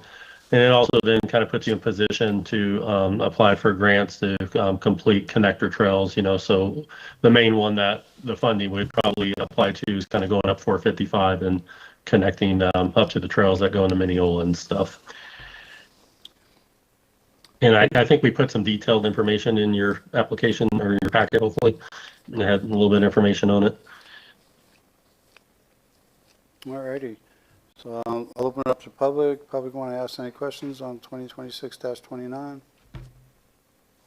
Okay, I'll bring it back to council. Any discussion? So I guess part of the benefit, Paul, this kind of like helps us out with possibly getting grants in the future. Is that? That would definitely be a benefit. Yes, sir. Going forward. And we're not necessarily committing to any type of spending by approving this resolution. Is that? No. No. Yeah, it's just a designation, like if you wanted to be a tree town, something similar to that. Hopefully this will help convince Clearmont to finish under Blackstill, the Turnpike Bridge, things like that we're trying to get done. And, we're trying to make a big fuss and say, hey, we're a trail town and we support trails. So that's, it's just another thing we're trying to get done that this might help. Anybody else? I think it's good because it can help. If it helps get the connectors connected, then the rest of the residents that do enjoy riding their bikes or doing, hiking or want to do the trails, they can have a little bit. It's safer. I mean. Correct. So I see no negative to this at all. Okay. Anybody else? All right. If you'd like it, I need a motion. I make a motion we approve resolution 2026-29. I have a motion to approve. I need a second. Second. All in favor say aye. Aye. Against say nay. Ayes have it. Okay, so anybody have anything else they want to talk about from the council? Just one closing thought, and going back and thinking about the trucks that are coming through town. Running back, I don't know, 3, 4, 5 years ago, 10 years ago, we didn't have the growth in this part of Florida that we see now. And it's expected, especially Sugarloaf and all of that's coming up 455. We didn't have. We just had the water trucks and kind of, took control of that for a while. But as more and more construction, more and more people move in, more and more grocery stores, auto parts stores, all of that come along, we will see more and more trucks coming through. So it's relevant to growth. I guess that's the point. It's relevant to the growth. And that's what I said there. Aren't you going somewhere this week? The gates of hell. Where? Miami. No. What are you doing down there? Screaming and hollering probably because I don't want to be there. I want to be there. I just don't want to be anywhere near Miami. Is that for the town? It is the Florida League of Cities, and I know Mr. Morganelli spent some time there last year. Grant was there. I was there. Next year it's in Orlando, so I do hope that whoever ends up in these chairs, that I strongly encourage you to attend the Florida League of Cities conference. There's a lot of things that I don't know about Mayor Joe, he's done it for so long, but there's a lot of things that I did not know and that I learned. And I would venture to say that there's probably stuff that Mr. Morganelli learned when he was there, as well as Mr. Roberts. So, Florida League of Cities, they will slam your email every single day with a bunch of stuff, but it's relevant, it's worth it, and I do highly suggest that as council members, we do our part and keep up with it. They really do work well for us. So, yes, going for a good reason, but going to a bad location. I say, we're in the middle of the state, by golly. They should always be right here. Pensacola, Miami, let's go right here. All righty. Thank you very much. Make a motion to adjourn. Second. All in favor, say aye. Aye. And say nay. Thank you, council.